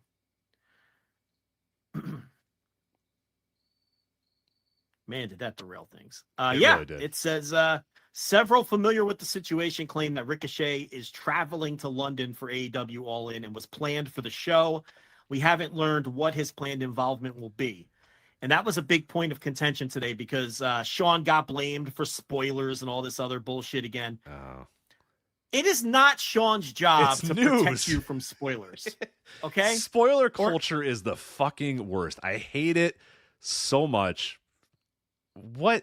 I know that I just mulled whether to share that with the audience, right? But it wasn't because my of spoiler story. Culture. Because of that's the culture we've made, where people are like, you'll listen to podcasts and they're reviewing like a TV show, and they're like, oh, I don't want to say anything about the show because of spoilers or whatever. And it's like, what are we doing? Just if you don't want to be spoiled, stay offline. If you don't want to be, because we get that with our Discord, we get it with our YouTube, we get it with Instant Reaction Live. Like, oh, thanks. Now I'm spoiled. It's like, it's up to you to stay off of things if you don't want to get spoiled. It's not up to me to not report news or not use graphics or not use images or not use words because news happened. No, that is up to you. If you don't want to be spoiled by the result of a wrestling match or a movie or a TV show, then you fucking log off, not me. I don't need to then not give you information because I'm worried that you haven't seen something yet. No, that's not how news works. It's not how information works. Yeah, and you always take heat because when you post articles on the site, sometimes it's like the winner with their hand raised. Yes, because that's news, and that already happened. Right, it already happened. It's news. I will say, when I do the G1 shows, for instance, I am cognizant of that, and I try not to put spoilers in my titles or my descriptions. But part of the gimmick of the G1 reviews is I do spoiler-free recommendations at the very top of the show. Yeah. Because people like to hear my opinion on what I think they need to watch or not. And I always do it within the first 60 seconds. So it wouldn't make sense to do spoiler-free recommendations and then also be like, so-and-so wins a big match in the fucking right. description or Yota title. Tsuji does it. And then say, yeah. And once or twice a year, I actually fuck it up and do that anyway and screw it up and people break my balls over it. But yeah, no, I agree. Once something has happened, it's news. And, and people getting on Sap today because he reported fucking news that he worked hard to get. It just doesn't, it's always so strange to me. Is he supposed to... I guess he can withhold the part that says he's on his way to London. Don't. There's no reason to do that. But at the same time, isn't that his job to report that stuff? Yeah, don't let these babies win. No, these babies do not need to win this. Don't succumb to spoiler culture. Do not let these babies win. Stop. Well, I mean, I almost withheld it for our audience now. But at the same time, it's not my scoop. I'm not it's already been reported. I don't know. It's kind of in some ways, You'll it's a be tricky fine. deal. Look, if this is something that bothers you, really, you need more real problems in your life. All right. If spoilers and getting spoiled from a TV show, oh, I'm so spoiled from X-Men 97. Oh, I can barely watch anymore. Oh, I know what happens in X-Men 97. Like, get a fucking grip on reality, man. Well, okay, before it airs is one thing. I think that's fair. I think before something airs, like if you, sure, I don't think TV reviewers who get advanced copies of the first 3 episodes of a TV show should spoil. Oh, of course not. No. Or like a movie reviewer should not give you the hook of give you the major plot points or tell you who the fucking murderer was in Knives Out before it fucking hits theaters. These dumb Marvel movies come out, and then it's like 3 weeks later, and people are like, I don't want to spoil it for anybody who hasn't seen it yet. It's like, stop. Right. What are we doing? Stop. Just talk about it. Well, I was going to say, okay, so for theatrical releases, do you think there's any grace period? Waiting in line at the movie theater. If you spurt out something, coming out, you're an asshole. Anything. Yeah, you're an asshole. Right. The people, because that happens all the time. Of course. People film it. Right. Some asshole will come out of the movie. Yeah, that guy's a fucking asshole. That does suck. Right. That's a shithead. Yes. But okay, let me ask you. A movie comes out on Friday. Do you think there should be any moratorium on discussing the film online or anything for X amount of time? If it bothers you that much, and your life is so good that the worst thing that happens to you is somebody spoils Wolverine versus Deadpool, then stay off Discord and Twitter and Facebook or wherever for a day. I'm just checking. Yeah, no. I'm just checking. No. Guy in line at the movie, yes. If it matters to you that much, then stay offline. You can't go to public spaces, public discussion forums, and get mad that people are discussing something that already happened that people watch. You don't think there should be a 2-day, 3-day grace period on? No, there should be a grace period on you logging the fuck off of the internet if it bothers you that much. Got it. Because it makes people and then nobody discusses things because they're so worried about people getting upset about it. No, that's the onus is on you. We tweeted. We lost a subscriber from this too, and I remember this on WrestleMania. Yeah. Cody won at WrestleMania, obviously, and we posted. Cody won at WrestleMania, or maybe it was Cody lost. I forget. Cody won or he lost. I or forget a which picture or something. Yeah, and it was a picture of Cody either losing or winning, and I don't remember if it was last year or the year before. And some guy went, "Oh, great! I haven't watched WrestleMania yet. Thanks for spoiling it." And I was like, "It's WrestleMania, and you subscribe to a Patreon about wrestling." I'm like, "The onus is on you, brother, to avoid this." And he, unsubscribed and said, "Oh, I guess the onus is on me now. Oh, well, I'm unsubscribing." And I was like, "Yeah, I mean, come on, it's WrestleMania, man. Like." I'm not going to use a generic picture for the WrestleMania review. Like, it fucking happened, man. I can't rebottle that for you. If it bothered you that much, stay offline that day. If you were going to watch WrestleMania on Monday, it's not my fault you were online and saw a picture of Cody with the title. That's on you, man, not me. All right. So if the Marvel movie comes out on Friday, and I have a ticket, and I'm like Sean Cedar, and I've got a ticket to that noon showing. Right, I'm not fucking around, right? And I come out of there at 2:00. I can go on Twitter and be like, I can't believe Thanos got all the fucking jewels. Like, that's okay. Yeah, I think so. On the Power Glove, you know? And that's all right. I think at so. 2:00 in the afternoon, that's fine. That's fine for me, yeah. Because that guy that has, again, so few problems in his life that bothers him can just simply not be on Twitter that day. Put the phone away for a day. Yeah. You don't have to, get on Elon's app and yell at people for that day. You could just put the phone away for that day. Yeah. Maybe just, if your friends text you, that's that can be a little bit of a thing. Okay. There should be a little bit of grace period between friends. Well, yeah, friends. I think friends is like the guy in the line. Like, that's the same thing. If I go to the midnight showing of the release, and I know that you're not going there, and I know that you care about this, and I went, "Oh my God, you're not going to believe it! This happened, and this happened, and this happened." You're kind of a dickhead. You know what I mean? Like I think that's a very nice courtesy to not do that. But if you go onto X.com with your little fucking blue check mark and argue with people all day, and then get mad that some fucking Thanos thing got spoiled for you, you're an idiot, and it's on you to avoid that. Thanos. Yeah. the fucking power, the NES, the fucking Nintendo Power Glove with the fucking jewels on it, right? And That's then on he you. snaps his fingers, and then Sure. Spider-Man disappears or some shit. I don't know. I got all that right. Everything was factual that I just said. Yep. Power glove, jewels, snap the Power fingers. glove, jewels on the glove, snaps the fingers. Spider-Man disappears. Chelsea Green comes and Spider-Man disappears is what I think. That's right. And Spider-Man, he just disappears, like dissipates slowly. Like you see, he like fades away, like Marty McFly's siblings in the Polaroid in Back to the Future. That's what happens to Spider-Man, right?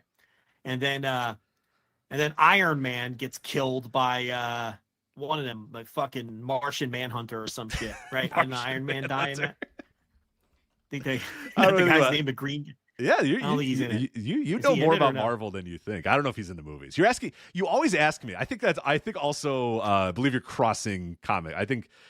I hate to know that I know this, but I believe Martian Manhunter or whatever the fuck. I think he's a DC Comics guy. Yeah, I think he's a DC guy. Well, yeah, not a I was thinking of the guy with the fucking bulb for the head. What the fuck is his name?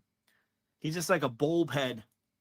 Like it looks like a bulb. It's like a giant orb. He doesn't have eyes or anything. That's the guy I'm thinking of, but that's not Martian. You're right. Martian Manhunter, the DC guy. Yeah, I think it's a DC dude. An obscure one too. Like he's not real.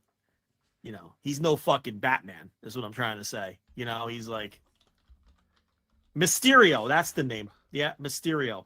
That's it. See, that's who I was trying to think of. So, he's no Solomon Grundy in the list of fucking villains, but, anyway, so we've sorted out your feelings on spoilers. Yeah, you really found it out. Yeah, I hate spoiler culture. Hate it. How about this one? My wife cannot text her dad while Cowboy games are on because sometimes my mother-in-law makes my father-in-law like gallivant around on Sundays. Oh, so he hits pause on the old DVR or something like that. Yeah, he's got to start the game late on the DVR that's sometimes. That's rough. So, which, by the way, that's horrible behavior. You can't do that to the man. I mean, this guy's on the back nine. Let him watch his fucking Cowboy games. You know what I'm saying? That's also America's team, man. You can't be. It's the Cowboys. So Brittany has to send a test. Like first, she has to say, "Are you watching the game?" and wait for him to answer before she fucking says anything about the game. So not only is it delaying this poor man watching his fucking game that he waits all week for, she's killing the banter between him and his children. Like they can't discuss the game with him. That's part of the experience on a Sunday. Texting your friends, talking shit, complain. You know what I mean? That's part of the thing with sports, and like it's also taking that away. So well, how do you stand on that? Should she let this man watch the games in real time? I think so. Make him if it's that important to him, yeah. I mean, you can't be. Go to Walmart to pick up curtains, right? Because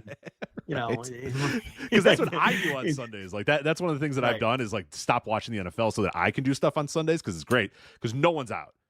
Bears Sunday, man, the town is yours. Whatever you want to do, wherever you want to go, whatever restaurant you want to go to, you're the only person there. If it's a sports bar, don't go there. Obviously, that's going to be full. But if you go to any other, you go to a fine Italian dining establishment, nobody's going to be there. No, crickets across the whole town or whatever. But that's what I do because I've decided I made a conscious effort. You know what? Screw it. I don't care that much about football anymore. But no, if you care about football, you can't. No, especially in Texas. I know. I mean, that stinks in Texas. Like, and it's a little easier to pull off in like Carolina or whatever because you're like, it's the Panthers. Who cares? It's the Cowboys. It's the Dallas Cowboys. It'd be like doing that to the Packers. Like nobody in Green Bay, no wife in Green Bay could say, "All right, honey, we got to go and pick out what curtains we want for the we need new shower rings. We need new curtain rings for the shower. Like playing the Bears at 4:00. What are you talking about? Could this wait till tomorrow or Yeah, absolutely. Hey guys, this is Rich, obviously co-host of the Flagship Podcast here on the Voice Wrestling Podcast Network. We'll get right back to the Flagship. Before we do that, though, I do want to let you know that this particular episode of the Flagship Podcast is sponsored by our friends XBet. If you are passionate about sports and looking for a thrill, you need to check out the freshly redesigned XBet. They're calling it the last sportsbook you'll ever join. I've been playing on XBet, and they really do have it all, whether it's odds on basketball, combat sports, or even betting on the next Bitcoin dip. And the best part is, when you win, you get paid quick. But it's not just about placing bets. No. XBet is a whole experience. They support athletes and sports shows like ours, and they give back to the community with tons of free bets and cash prize contests. Did I mention they also have a casino now? Yes, you can spin the slots, play some roulette, or try your luck at the live tables, all from a mobile platform that lets you enjoy the fun on the go. Whether you're super into sports betting or just curious about trying it out, you need a site that makes it fun and easy, and that's why you've got to check out XBet. Sign up today using promo code VOW and get a generous bonus of up to $1,000 on your first deposit. Again, that's promo code VOW at XBet. X as in, DMX bet. And use that promo code VOW for a free cash bonus to kickstart your betting journey. There's great UFC cards on the high rise, and baseball season's in full swing. Football's just about to come. There's never been a better time to play. Again, go to XBet, use that promo code VOW, get a generous bonus of up to $1,000 off your first deposit. Promo code VOW. Sign up today at xbet.ag. Make your next bet XBet. And now, back to the flagship. But and the thing is, the guy doesn't even watch college football, so it's not like he's eating up a whole Saturday. Yeah, he's got nothing. Like, you could do everything on Saturday, because they live in a part of Texas that's like in between Austin and College Station. So there's no devotion to the Longhorns or Texas A&M. They just don't care. They're just in that dead zone where no one cares. Does he like his high school football or no? Yeah, he loves high school football. Okay, all right. I was gonna say he reminds me of that guy then. So he attends high school football games. He takes the boy and the girl sometimes. Loves the high school, doesn't watch the college, and then watch the Cowboys. That's like me with basketball. I love high school basketball. I hate college basketball. Love the NBA. It's very strange, but yeah. Where the hell did we leave off here? We were talking about the casino gauntlet match because we were assuming that the potential of Rick O'Shea, Irish some names superstar. For the gauntlet. Heard some names for the gauntlet. Yeah, this is okay. I'm not going to give them away. I'm going to be courteous, but some fun ones. Should be a good little casino ones casino gauntlet. Yeah, if they play out some fun ones. I also loved your idea on the Thursday Dynamite review of Roderick Strong sitting there with his little paper, his little number, and being like, "All right, it's my time to shine," or whatever. And then Hangman hits that fucking the clothesline on Evil Uno. Yeah, he puts Evil Uno on the ground. 1, 2, 3, and Roddy's just like, damn it, fuck. They should do that. Roddy should knock it in the match every time they do it. Yeah, it should end right before his number's called every single time. So we'll see if that's the way they go with it. But those gauntlet matches are pretty good. AEW gauntlet matches have been great, so I have no doubt in my mind this one will be pretty great. So pretty excited. I don't like for this the one. idea of putting I get the bigger the stars you put in it, the better it's going to be and more exciting from that standpoint. But the rub is then those big stars don't have high profile singles matches on All In. Right. Like Okada should have a fucking match at All In, not guy in a gauntlet. And even though the match is going to be great and he'll have a big part in it, we're still losing an Okada singles match at All In. Like, both of those things could be true at the same time. Do you see what I'm saying? Oh, yeah. So that does bother me from that standpoint. Now, if Hangman's in it, it makes sense for his story. I give him more of a pass on that because he's trying to get to Swerve any way he can. And winning that gauntlet gives you a title match. So, and Swerve is currently the champion. That one makes a little more sense. I prefer that than Hangman wrestling like Jeff Jarrett. You know what I mean? So, but still, you're losing a little bit. But at the same time, you got to put stars in the thing. It's a tricky balance. It is. It definitely is. But I just don't like anything they're doing with Okada. No, the Okada thing is a disaster. It's reached disastrous levels that I don't know. I feel like he senses it. He's putting in 70% effort. Yeah. Mm-hmm. The Claudio match was good, but not great. Should have been great. If they get they got 20 minutes last night and did 3.25 star match. Yeah. If Claudio and Okada get a 20-minute match in Osaka in a G1, you think it's not going to be a great match? Yeah, of course. It'd be fucking great. He knows. And I'm telling you, that guy's got limited dates. That guy probably has like 10 dates on his contract with how little they use him. It's a great deal. So great deal if you can get it. Yeah, fucking great deal. He'd be working fucking random 6-man tags and Beepoo for fucking 3 weeks at a time for, a fraction of the money. So the guy cashed in the chips. You can't blame him. Absolutely. But yeah, it's very uninspiring in a lot of ways. Very, very uninspiring in the booking, very uninspiring in his performances. And I don't know if it's chicken and egg or, I don't know. I don't know what is informing what. If I think it's got to be the booking first informing but I don't know anymore. It's tremendously disappointing. And I don't know that it's ever going to get better. And it's definitely pains me. Maybe he'll turn it up for pay-per-view matches. Yeah. Hopefully. I loved when he was doing squashes. They don't do that with him anymore. No, he says bitch now. So, well, he doesn't say it as much. They did reel that back. They did pare that back a bit, but well, you know why? 'Cause he's never on TV. But yeah, I was gonna say because he's never there to do it. Well, they would do those weird pre-tapes where they would go, hey, well, Okada's in the back, he's backstage or whatever. They taped it, 5 weeks ago or whatever, and he would go, bitch, and then so that right to stretch out his dates. Yeah, I'm telling you, this guy's got like 8 dates. It's a good gig. I'd love to see that contract. All right, let's move on to the tag title match. Speaking of things that are uninspired, AEW World Tag Team Title 3-way match: the Young Bucks, FTR, and the Acclaimed. My interest level in this match it's below 0, man. I do not fucking care at all in any way, shape, or form. Really about any of these 3 teams right now, especially facing each other. The Young Bucks are. I don't know how we've gotten here, and I talked about it a couple weeks ago that Case Lowe wrote or had a great tweet about this. Maybe it was after one of our Instant Reaction lives or whatever. That like these guys who were always so ahead of the curve and always so like seemingly on the cutting edge feel like they're just they feel like they're just lost, man. They don't. We talked about Okada and the interest level and the effort level. It's like, man, the Young Bucks are just lost, man. This gimmick is just not working. It's just they feel detached from the rest of the show. It's hard to believe that this is the team that's most responsible for this company probably existing, more than anybody else. It's the Young Bucks, and it's like they seem like just a distant memory. They don't feel like they belong in the company. I don't know. It's just my interest level in their matches has just deteriorated completely. And FTR, I still like FTR's output, but I can't say that I'm super excited about seeing the Young Bucks versus FTR again. And then you throw in the fucking Acclaimed, which are like go away heat for me. I fucking despise the Acclaimed at this point. When I hear that, it's just like, oh God, I don't know where you're at with them. If you're like go away heat with them, but I'm at a point where it's just like, get off of my television, go away for like 8 months, 9 months, 10 months, go away. I can't do the Acclaim anymore. I can't do daddy ass, and it's just I'm over it. I'm done.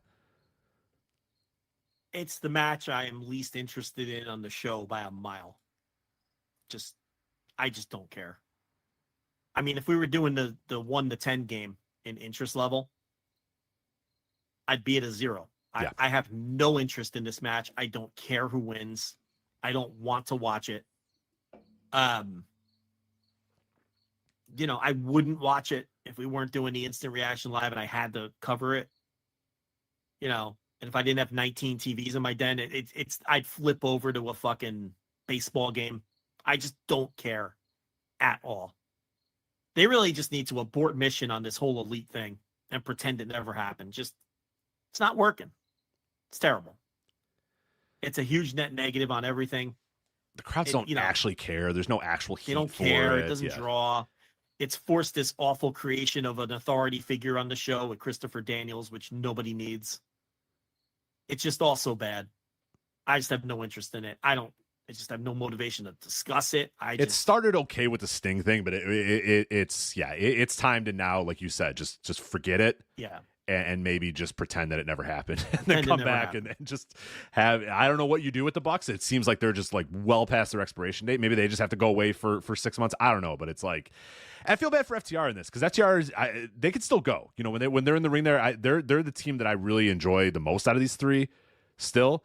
And I would have loved to see FTR just have, a good tag match against somebody. But yeah, doing a 3-way too is just like, oh God, they're just shoving the Acclaimed in there. And I have 0 interest level. Like you said, if we're playing a 1 to 10 game, I'm at a 0, which is ominous indeed. The FTR had a 30-minute draw with the Acclaimed and somehow made that a pretty good match. I mean, the Acclaimed going 30-minute fucking draw, like that sounds like a disaster, right? But that match was actually pretty good. It's not going to crack my match of the year list. But none of this interests me at all. The Acclaimed are one of my personal least favorite acts in all of pro wrestling right now. I would be content to just send them off to NXT. It would never happen, but they're one of Tony's pet projects. But to NXT where I'd never have to watch them. I don't see any movement on doing anything new with them either. No, it's the same shit, man. It's wild that this was, and this we talk about this all the time. We're in modern wrestling more so than it ever existed in past 20, 30, 40, 50 years ago. Hell, even maybe not 10 years ago, 15 years ago, whatever. You would have these guys. They peaked 2 years ago. It was 2 years ago at All Out, right? They beat Swerve in Our Glory to win the titles, and the crowd was going insane. Everybody loved it. It was perfect. That's exactly the result everybody wanted. Everybody loved the Acclaim. That's when they were peaking. That was 2 years ago, and 2 years is an eternity. And we don't think of it as much because people don't leave anymore, and people kind of stay in places for a while. 2 years is an eternity when you look at like how wrestling evolved in the 90s and the 80s and the 70s or whatever. 2 years is a massive time. It should probably be time for them to do something different, move on, break up, go away, go to a new territory, do all that sort of stuff. But they're just coming out and they're doing the same thing, and it's daddy ass. And it's like, it's 2 years is a long time in wrestling. And they've just kind of been stuck in the mud doing the exact same shit. I mean, where they are year to year from last year to this year. I mean, yeah, the dumb trios titles and the scissor belts, and now they're here going for the tag titles, and they're going to scissor with daddy ass again. It's like, all right, cool. I don't know. 2 years, they've been around since the pandemic, really. Oh, yeah. No. I just mean like 2 years from like where they hit their peak 2 years ago, and now it's just kind of been floating around. And this is like that didn't used to happen in wrestling. It'd be like you get to your peak, and then when you started to go down, everybody would kind of realize, all right, this is going down, time for us to leave. Break up, change. Bowens breaks off the team. Daddy ass turns on them. Caster turns on Bowens. Whatever, something. Or we leave. We go to a new territory. Like that's what happened. But now we just let these acts just deteriorate over time, and now you see where we are 2 years later, where it's like, ugh, I don't know. Does anybody excited about the Acclaim anymore? I mean, I guess they're still over in the buildings, but. They're know. not over in my fucking living room. I'll tell you that. Not in my building. I'll tell you that. Not at all for them. But all right, let's move on to the World Trios title, London's ladder match. The Patriarchy defending their titles. That's obviously Cage, Killswitch, and Nick Wayne against the House of Black, Brody King, Buddy Matthews, and Malachi Black versus the Blackpool Combat Club of Claudio Castagnoli, Wheeler Yuta, and then the honorary Blackpool Combat Club member, Pac, versus the Bang Bang Gang of Austin Gunn, Colton Gunn, and Juice Robinson. Well, after what you just had to say with your passionate rant, I'm not going to get on you for the spoilers here. But whatever. Get over it. Yeah, it's ladders. It's 12 guys. They're going to do stupid shit. It's going to be, probably entertaining at the end of the day, but they're just cramming people onto the show. I don't know what I'm supposed to say here. Yeah, there's nothing. This I is don't just have a great good analysis of this. There's a lot of get everybody on the show matches, which is last year we criticized them for not getting enough people on the show. This year, I guess I have to give them credit for doing it. So it's just some of these feel. I don't know. The Casino Gauntlet doesn't bother me as much. This one feels like we're just cramming people in to cram people in. Yeah. Yeah, I would, these promoters love these ladder matches. My idea of cramming everyone onto the show and making people happy that they're working Wembley is just to do a fucking pre-show battle royal or something, and then make sure Okada has a singles match. That's just me, maybe. But yeah, I get it. There were a lot of hurt feelings last year. A lot of hurt feelings. I know of several individual cases of people who are still annoyed about that. So I thought last year's show was the important one to make sure everybody was on it because it was the first time And it was such a great. It was a felt like the celebration. It culmination. was a celebration of the company. Yes, absolutely. And it was a chance to work in front of the largest crowd in wrestling history. And there were some hurt feelings. I felt last year was the year to make sure that everybody was there. And then subsequent years, that's when you could say, listen, you got to earn your way on. We brought everybody last year. This year, this is not a soup kitchen. This is not a charity. You want on the show, you get over to get on the show. And that'd be fine. But they didn't bring everybody last year. And, like you're saying, it's hard for us to come on here and criticize them for not getting as many people as possible on it this year. Although there's still people that are going to be on the sidelines. How about Claudio? Flew to Cardiff, flying to Mexico, flying back to London. It's a fucking maniac, man. That's he loves this. He loves this shit. Yeah. He loves this shit, man. I can't believe I even doubted how much this guy loved wrestling.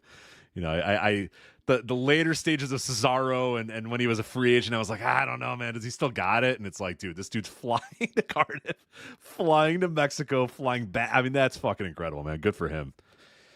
Good for Claudio. All right, let's get to the business end of the card now. Top 5 matches here. We start with the TBS title. Mercedes Moné versus Dr. Britt Baker, DMD. This is interesting. You're throwing Perry and Darby into the business end, huh? That's interesting. I think I am. Yeah, I didn't have them. I think there's 4 top matches here. I didn't include Perry and Darby. I could see the argument for it. It's a big match for sure. Darby's already getting a title match at a world title match at Arthur Ashe. So that's kind of weird, right? He's getting a title match and then getting another title match. I don't like that they're doing another custom belt. I hate that shit. So I have to throw that in there. And they're doing a coffin match. So they'll both do stupid things because they're both kind of stupid guys in that way that are willing to, do dumb things to their body. I know you set me up for Britt and Mercedes. I don't know why I just talked about that match. I guess we're doing that match now. We'll do that match. Let's do Jack and Darby then, if you want. Let's go for it. So, yeah, I mean, it's not a match that I'm particularly super excited about, but I do expect it to be good. Yeah, it's going to be I think I kind of am excited about it because there's always this sense of Darby's going to do something crazy. You know what I mean? It's a coffin match, and it's Darby, and it's Wembley, and it's a big-time spot. And we saw last year Jack Perry is willing to do some crazy shit, too. This is, obviously last year was the Crimea River, Real Glass Crimea River. So he seems like a guy that's definitely willing to take some big risks as well. He got lit on fire earlier this year. Right, so he's willing to take risks in a big spot, too. And I think these guys are going to be excited about going out there in front of all those people and do something a little crazy. So I'm excited from that standpoint. Like, I don't know that I'm like, oh, man, I can't wait to see if, Darby gets the win. Because I think, God, I would imagine that everybody expects Perry to win this match, right? There's almost no chance that Darby wins the TNT title ahead of, going and face, I don't know, maybe, but I doubt it. I would assume that Jack Perry's the heavy betting favorite. So you're really just kind of anticipating what dumb shit is Darby going to do. And that, I don't know, that's enough for me. As of last night, I couldn't bet on this show. And I was very annoyed about it because I want to bet on this show very badly. Let me see if they added it. Wrestling. Nope. I don't think they're putting it up. Ah, damn. Well, I can bet on John Cena's WrestleMania 41 opponent. Oh, yeah? Yeah? Who you got? I don't want to, but... John Cena's WrestleMania 41 opponent. All right, yeah. Want to take a stab at the favorite? The favorite is probably Roman Reigns, right? No. The favorite is Randy Orton plus 110. Oh. God, how awful would that be? If that gets your juices flowing. We haven't seen enough of those two guys. Yeah, God, they could recreate one of their classics from their 9 straight pay-per-views they bored us all to fucking tears with. Great, yeah. You can put money through a shredder on Triple H at plus 5,000. Yeah, that ain't happening. Yeah, that ain't happening. Okay. Or The Undertaker at plus 5,000. That's not impossible. That's not a bad bet. It's not a bad bet. What's not a bad bet at plus 5,000? Stone Cold Steve Austin. No, that's not a bad one either. Yeah. That's worth the value there. Yeah, throw $5-10 on that, see what happens. How is he the same odds as Triple H, who has a literal pacemaker in his chest? How? How is that the same odds? I'm confused about that one. Anyway, but I cannot bet on All In, and I very badly want to bet on All In, but they will not allow me to bet on All In. Alas. All right, let's now move on to the TBS title match. Monet versus Britt Baker. I thought the promos from the Dynamite Go Home show were great. The angle itself was a little goofy with the, I'm sick of you, and then bonking Camille on the head with the mic. But I thought the promos from both were really good. Monet is obviously way, way, way better as a heel than she was as a babyface, and it seems like some of the WWE stink is getting off, and I assumed it was going to take a little bit, but it does, and maybe it's just a turn to heel, and maybe it's just a few things. But it does feel like she's doing less of the promo cadences that we know and love of WWE, and she seems to be a little bit more organic and speaking like a human. And I thought the promos on Dynamite I thought hers were great. She nailed it. And Britt's, I've always thought Britt's was a good promo too. So I love the back and forth. I love the jabs back and forth. I love Camille as the heater for Money. And I got to say, I'm excited about this match. I really am. I think this is going to be a big time match.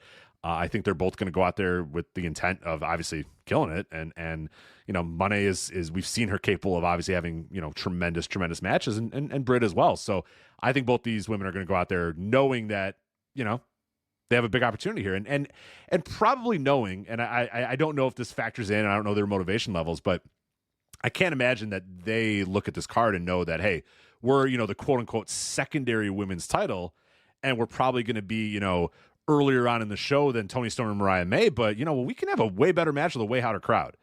And I think they're going to take that. I hope so. I don't know for a fact, but I think they'll take that as a bit of a, motivation to let's go out there and let's fucking kill it. And let's make our women's match the match that everybody remembers at the end of the show. It feels like the hotter match now than Toni and Mariah May. Oh, way hotter. Toni and Mariah May has cooled off so much. And I think Mariah May has dropped the ball since the turn. I don't think she's been good at all in any capacity. But the thing about Toni Storm and Mariah May, and I guess we'll just fold this match in, is that despite the fact that the match has absolutely cooled off since the turn, and I don't think they've filled the time well at all, and they've made the match less interesting between the turn and today, I do think that match is going to be over huge in the building, and I think that's going to save it from that standpoint. Was it over that much last night? Not really. But I think in that building it will be. I think if this were an American pay-per-view, if this were like Full Gear in Des Moines, Iowa, I'd be a little more concerned. Here's my thing. I think they're going to react to Toni like they always do when her music starts. And I think they'll maybe react to Mariah when her music starts. But I don't think people are very engaged in the actual physicality between the two. Because Mariah does that attack yesterday, and it's like there's nobody really cares. I gotta tell you, I don't think I have dropped stock any faster than Mariah May over the last 5 weeks. I just have been thoroughly unimpressed with her. I agree. I just don't think she has stepped up to the spot. I really don't. And a lot of it is I don't know that they gave them a lot of quality shit. No, they had no ideas. They ran out of ideas after the turn. Yeah. That turn should have been done 2 weeks ago. But that, you know what?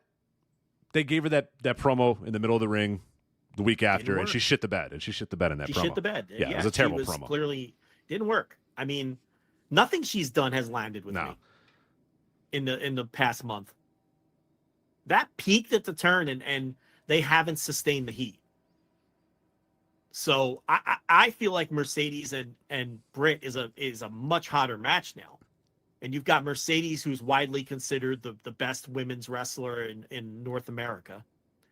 And you have Britt, who's been the ace of the AEW women's division for the better part of the entire history of the company. And they both come across like big stars.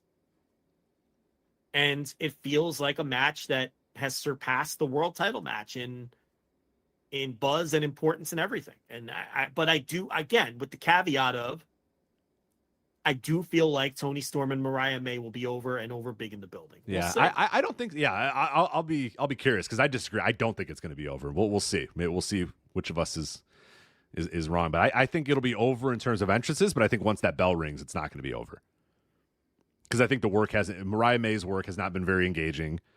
Tony's work under the Timeless Tony character sometimes has been engaging, but a lot of times is not. Yeah, real. I mean, I'm not going to blame her for the Saraya match last night, but that was pretty terrible. Should she have been off selling the turn? Yeah, absolutely. We should not have seen her. Would that have worked better if she was what off you should selling have the turn? done, of course, yes. What she should have done is sold the turn, and when she comes back, she's old Tony Storm. She comes back at All In. They're committed to the bit, though. I think they're committed to this bit. Then you've already told me that none of this shit matters. If she's still doing the bit, which she is still doing the bit, right? It's like, all right, well, what is she doing this bit for? I thought this bit was that she lost her mind when she didn't have the title, and now she's doing the bit. And it's like, okay, I guess I get it from that standpoint. But then she won the title, and then she was still doing the bit. And everybody was like, oh, the bit's over. You got to do the bit. I agree from a storytelling standpoint, but I think they feel like they have a tentpole trademark winner of a gimmick and character, and they're not going to get rid of it. Okay, well, I think they think. Can they figure out what her fucking Timeless character Tony is? Is she from the 40s? Is she from the 80s? Is she an old Hollywood starlet, or is she an old timey wrestler that's calling out, Leilani Kai? Like, what is it? What are you? What's your character? I don't give a shit what they do with her. But are you Thunder Kitty or are you, Betty David? Like, pick a fucking lane. You can't be both. I mean, I think they feel like she's one of the signature characters in the company. Yeah. All right. That's why I don't think the plan is to ever do away with it. And I'm not even sure that this is the end of the feud.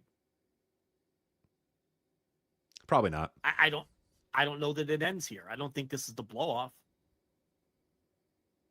But Mariah May at one point felt like they were launching a new star, and I don't feel like that at all anymore. No, that stock is. I'm selling that stock a lot. Yeah, I just something's missing, and she's a very inexperienced wrestler, So it's like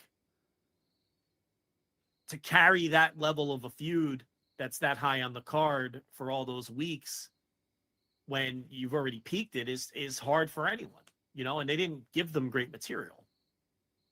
But you're absolutely right. What should have happened is she attacks her, she bloodies her up, and then we don't see Tony. We don't see Tony. She should have gone away. Yeah, and then maybe Mariah can get in there and cut those same promos and stuff. But now we just did like 3 weeks of like we run out and attack each other, and it's like, all right, it's very uninspired, good very or compelling, or yeah. The promos haven't been great.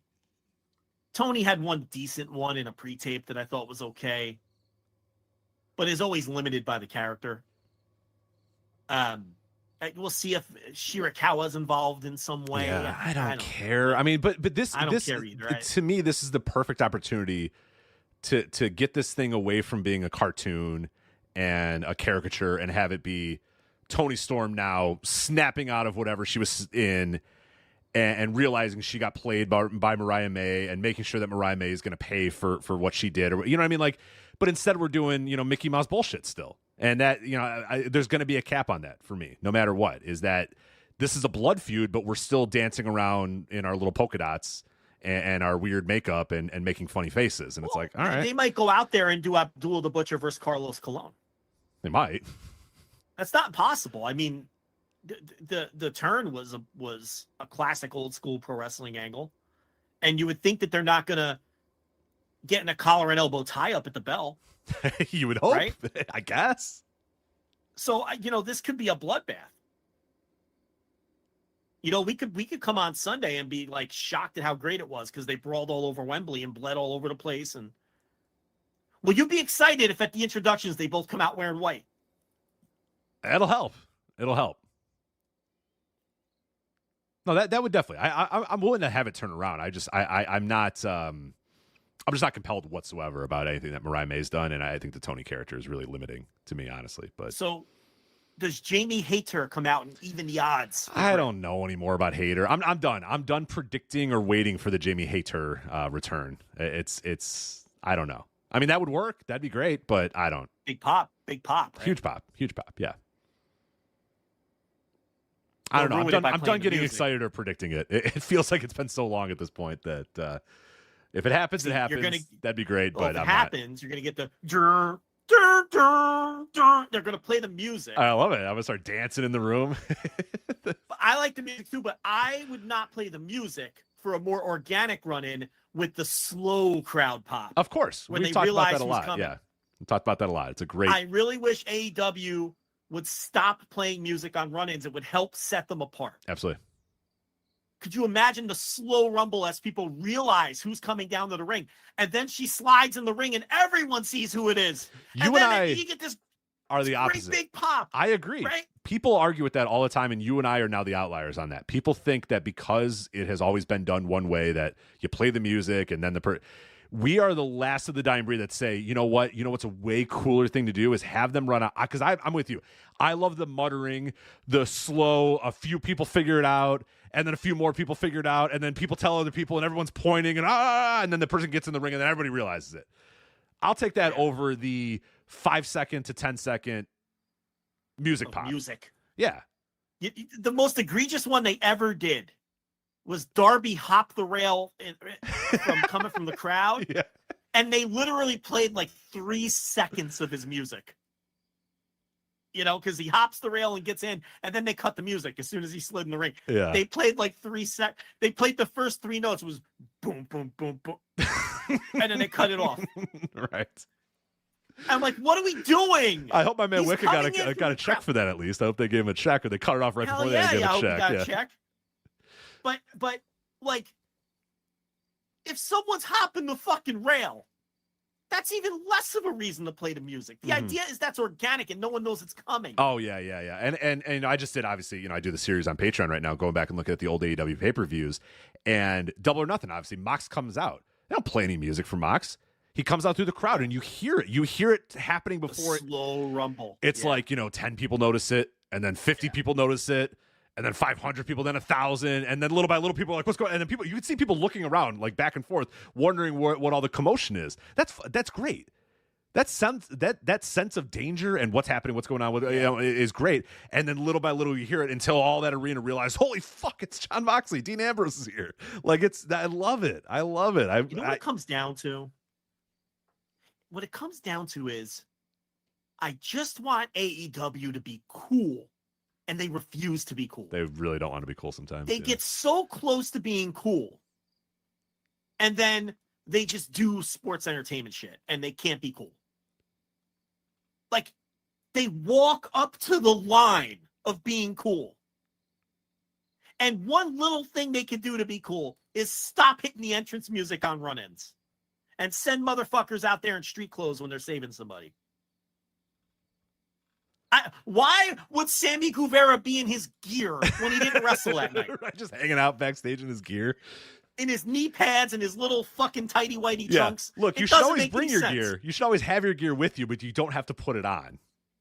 Right. Always have your gear with you, but yeah, I long for the days of a guy walking out with a towel. Walking with a towel on, or a guy in jeans and no shirt, wet hair, getting out of the shower. What's going on? What's going on? The jeans, the no shirt, the belt, the towel around the neck with the wet hair. Right. My babyface friend is getting jumped, and I jumped out of the shower. Yeah, I love the idea that, someone runs into the shower. Hey, guys, Steamboat's getting beat up. And it's like, no. Yeah. God damn it, no. And you just got to run out there to help him. And they're putting the boots to Tommy Rich. We got to get out there. Right. That's great. That's pro wrestling. Yeah, dude. I love that shit, man. Oh, God. Oh, no. You're going to get and it's going to ruin it. I should probably be in her gear for some reason. Always got to stay ready. All right. And then the two top matches here. Let's talk about them. MJF versus Will Ospreay, AEW American title match. I thought the go home segment on Dynamite was phenomenal. I love that promo. Like you talked about in the Dynamite review, and I do agree that there was a little bit too much of, hey, this company sucks. It sucked when you were in charge. It sucks when you were in top, and it was sucked when you were doing the grab ass bullshit. I think Will Ospreay said winking each other off or something like that, which I was like, whoa, okay, we're gonna let that get on the air, I guess. All right, but I will say there's probably a way to tell that story that doesn't necessarily have to be the full on, like, we're shooting here, brother type of thing. I think you can just kind of tell the story that, and MJF kind of tried to tell that story too in his promo, that it was more that he was manipulating the crowd because he knew he could. He knew he didn't have to go out there and try hard because he knew that he'd had the crowd in the palm of his hands or whatever. So he did the kangaroo. He did the brochacho stuff. He did that. You know, there's a way to sort of do it in a storyline fashion.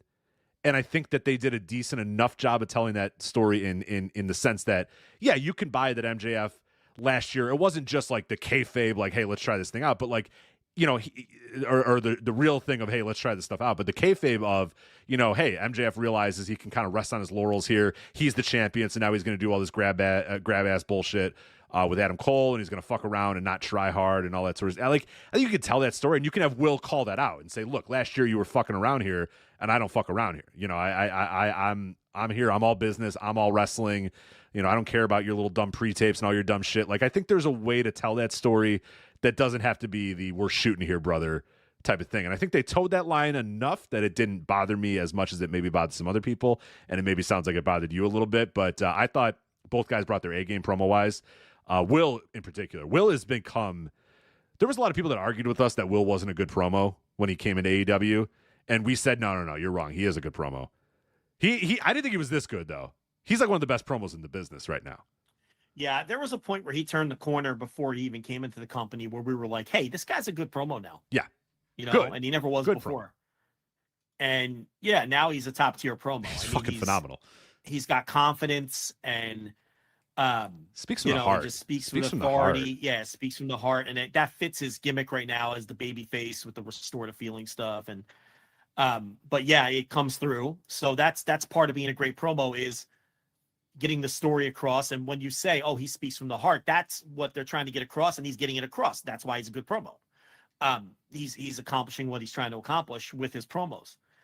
And you know, I thought MJF he's so much better in this role as the heel troll with the and you know, I think it works for MJF when his material's a little corny. It works better. That's the point. You're not supposed to like him. You're supposed to think he's a douchebag with bad material. Like, that's part of the act. Yeah, I think you're also thinking he's a tryhard too, and that's what I mean about the way that you sort of the way they told the story where Will is saying, hey, you were out there wanking each other off last year and fucking around or whatever.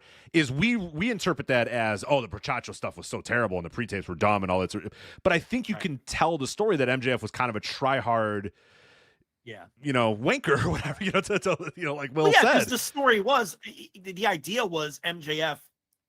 The idea behind this story is MJF has tried and failed to win the people over. Yeah. And he knows it, and he's jealous of Will Ospreay. Exactly. Because Will said, it took you 4 years to get over with these people with your corny material. It took me 4 notes of my entrance theme. And then he even said, you know, Will said something to him, and MJF finally lost his cool and said, yeah, you ruined it all. You ruined everything. Like, remember when we're doing this stuff with Garcia and the 3 of them, MJF would be standing in the corner just staring daggers at Will. You know, just staring a hole through him. Because that's where the jealousy formed and developed while he was gone and Will became the new guy in town. That's the idea behind this story. And it's another example of better long-term booking that we're seeing in AEW that we've been talking about for weeks, if not months. They're putting it together. It's been very obvious to me that they're booking at points and then booking backwards from there, which is the way you're supposed to do it with all of these stories. And they're not changing course. They're not panic booking anymore. You know, and with all of these top stories, they're doing a tremendous job, and it's all come together for this show very nicely, including this match, which feels super hot with 2 of the biggest stars in the world. They've killed it the last couple of weeks, as have Danielson and Swerve, and we'll get to that. And both of those matches feel enormous now and very well built. You know, Will and MJF is a perfect example of not only just keeping the heat, but building on the heat from week to week, whereas Mariah and Toni Storm lost all the heat. This is a great example of something that started a long time ago and has not only retained the heat, but feels hottest, right? They've peaked it at the right time. Absolutely. It feels like it's peaking right now. And that's what I'm talking about with Mariah and Toni. They peaked weeks ago, and they have never been able to get it back. But that might be the difference between your MJFs and your Will Ospreays and your Mariah Mays, who aren't ready or used to being in that spot, and don't have the ability yet or the skill to pull that off and be compelling for that length of time, or have the necessary charisma. Where these two guys are just great. They're two of the best in the business. And it's showing. And this match feels huge.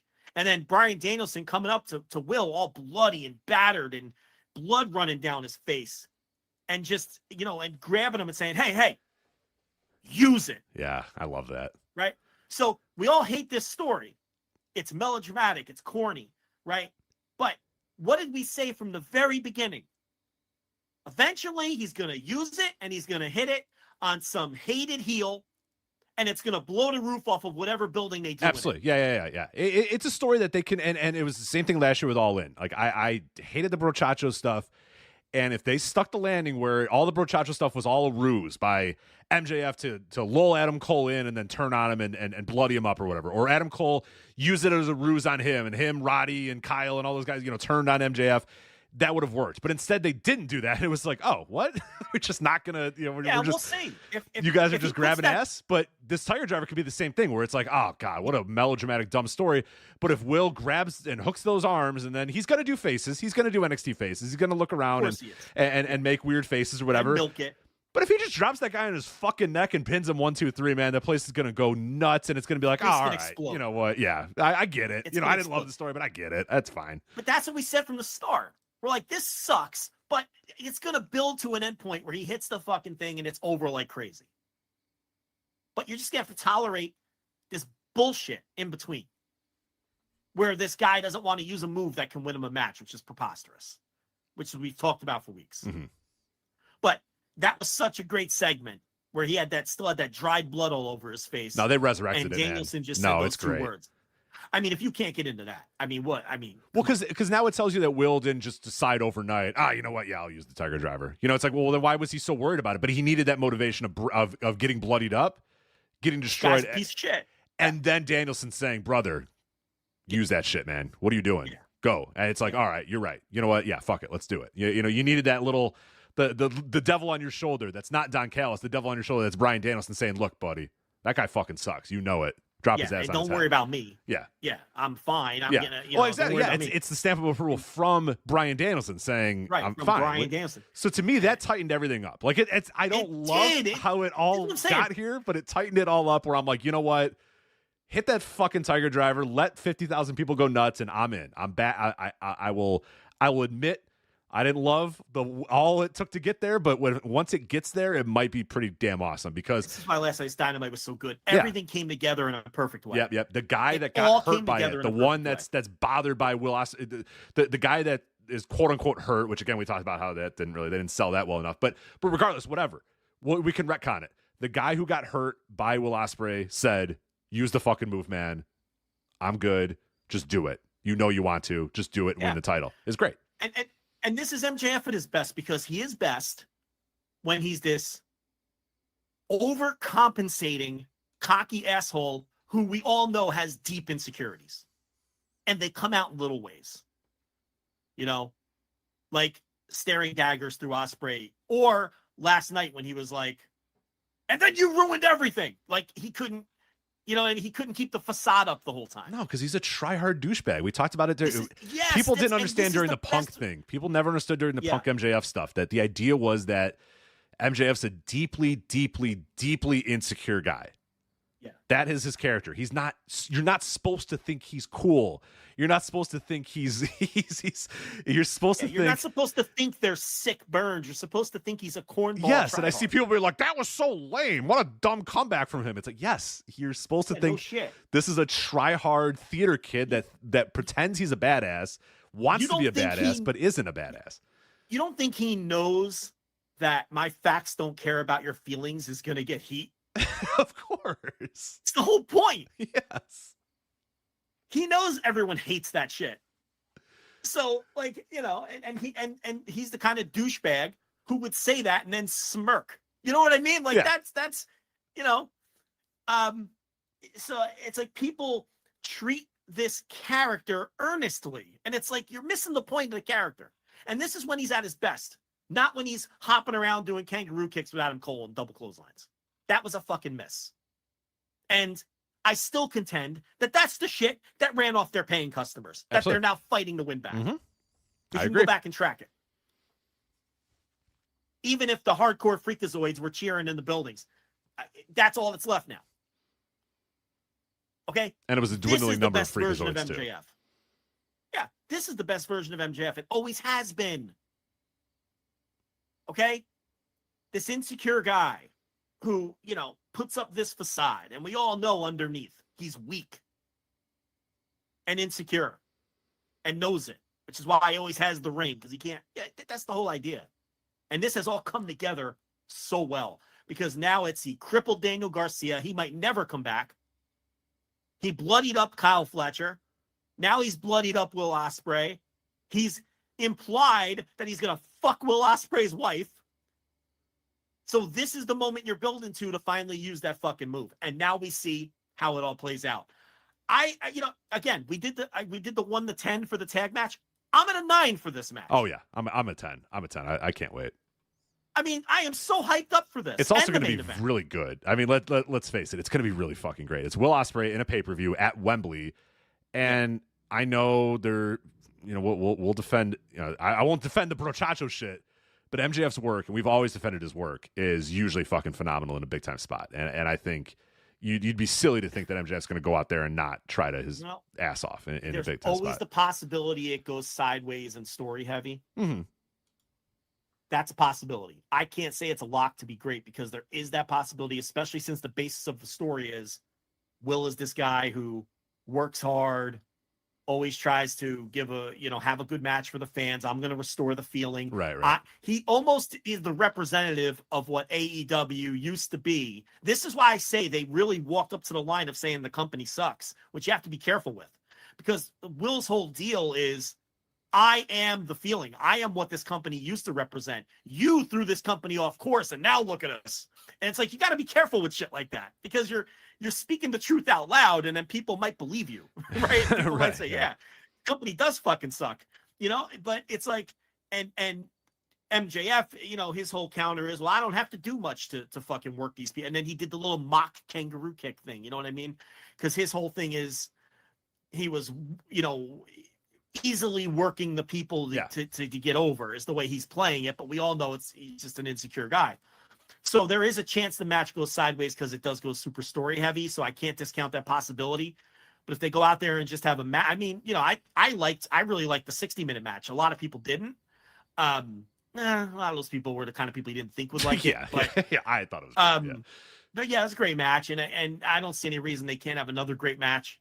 Unless, again, they go too story heavy. But man, this has been such a great build. Even with the Garcia stuff, where whether he comes back or not, it's all laid out and perfect for you, right? If that's a perfect write-off if he's gone. And it's the perfect setup for a return if he does come back, even right down to that.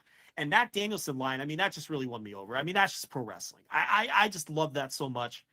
And Will didn't even speak, and he didn't need to. I mean, that segment was just outstanding. And show don't tell.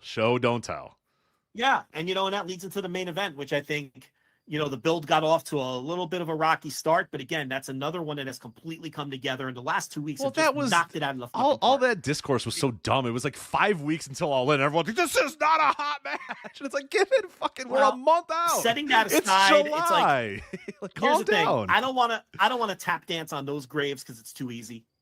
Those people were just mad because they weren't getting the match they were getting. No, I know, but come out with it. Then just say, I'm mad that I'm not getting the match that I wanted. Don't pretend that Bryan Danielson sucks, or that Bryan Danielson can't get anything over, or that Bryan Danielson and Swerve Strickland can't get a story over in 5 weeks. Like, just say, I'm upset that it's not the match I want. This is one of the things that in modern wrestling discourse annoys me. If you're a fan of something, or you're just say it. It's okay. You don't have to then pretend, because there's been a lot of this like weird, like, Bryan Danielson's just a kind of an old act that's just, getting pushed because, of course, Tony would push an old act. And it's like, what are we doing? It's Bryan Danielson. Just say that you wanted Hangman. It's okay. It's okay. But you don't have to pretend that Bryan Danielson sucks now just because you wanted the Hangman in the spot. Like, that's okay. Like, just it's okay. The idea that it was a cold match that hadn't been built before they started building it. That's what I'm saying. Everybody was just like, weird one. This thing's ice cold. It's like, we have 5. Of course. They haven't started.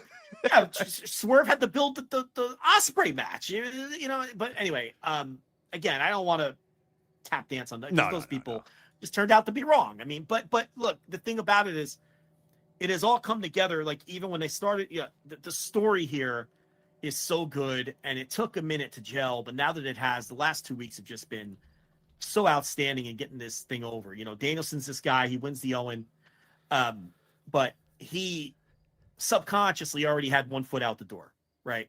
It's like he was saying all the right things. Yeah, hey guys, just so you know, I'm going to retire soon. It's going to happen soon. Right. I'll do this thing and this thing, but I'm out. And he was saying all the right things in terms of I need to win the big one, and I would love to win the title and all that, but subconsciously he had the one foot out the door.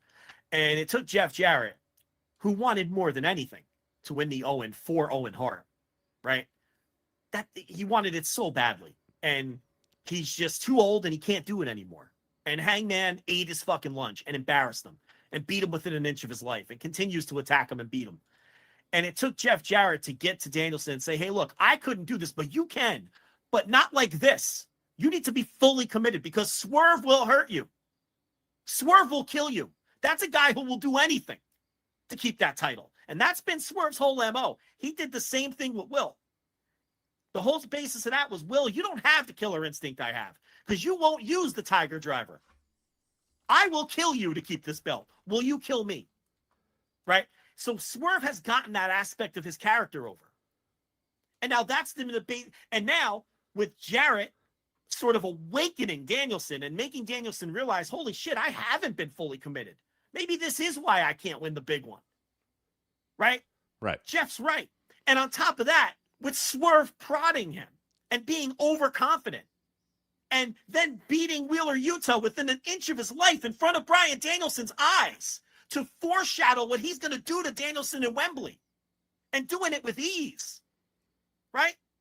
And all of this is coming together and Danielson is awakened. And he's like, yeah, I have to have my A game to beat this guy because he is a killer. And Jeff Jarrett was right. And I wasn't prepared, even though I thought I was. And Swerve wants to retire this motherfucker and keep building his legacy.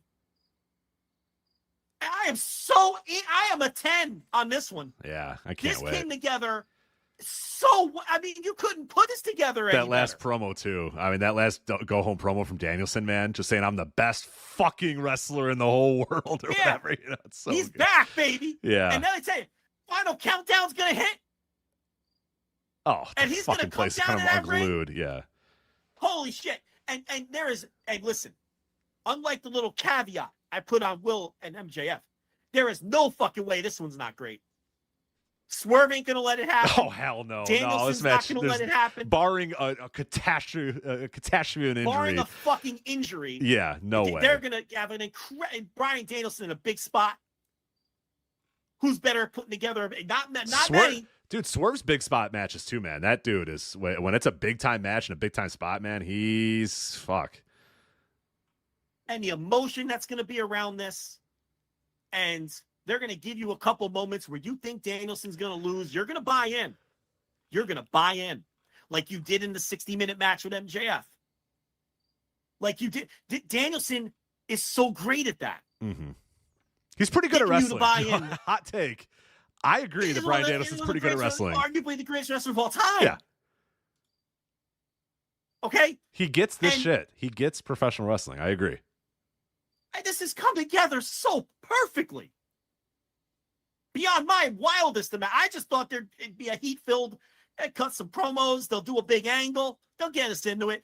I didn't foresee this. This is great shit. And they've weaved it into the Osprey story with that use it line.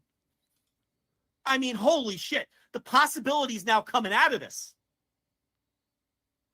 There's so many different endless possibilities. And I think Danielson's winning, obviously. I don't think this is going to be his last match ever. I don't think I'd so be either. stunned. Okay, and they're going to have to live up to the stiff if he does lose. And I don't think Hangman's going to cost Swerve the match. I think that's the wrong way to go. You could tease that, but I think it's the wrong thing to do. That's not how you want Danielson to win this match. It's all wrong. The energy is all wrong. It has to be about Danielson. Swerve and Hangman doesn't need any more help. They'll be fine. Don't worry about the Hangman. People worry too much about the Hangman. Because how great has his work been? I mean, getting over the fact he's so unhinged. He hits Evil Uno with that chair, and then he drags the fucking suitcase over his dead body. I mean, the guy's been out of this world. Don't worry about the Hangman. The Hangman is fine.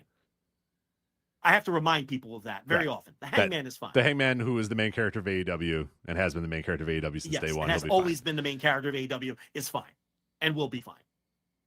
Okay? They're going to torture you a little, but that's the point. You should be tortured.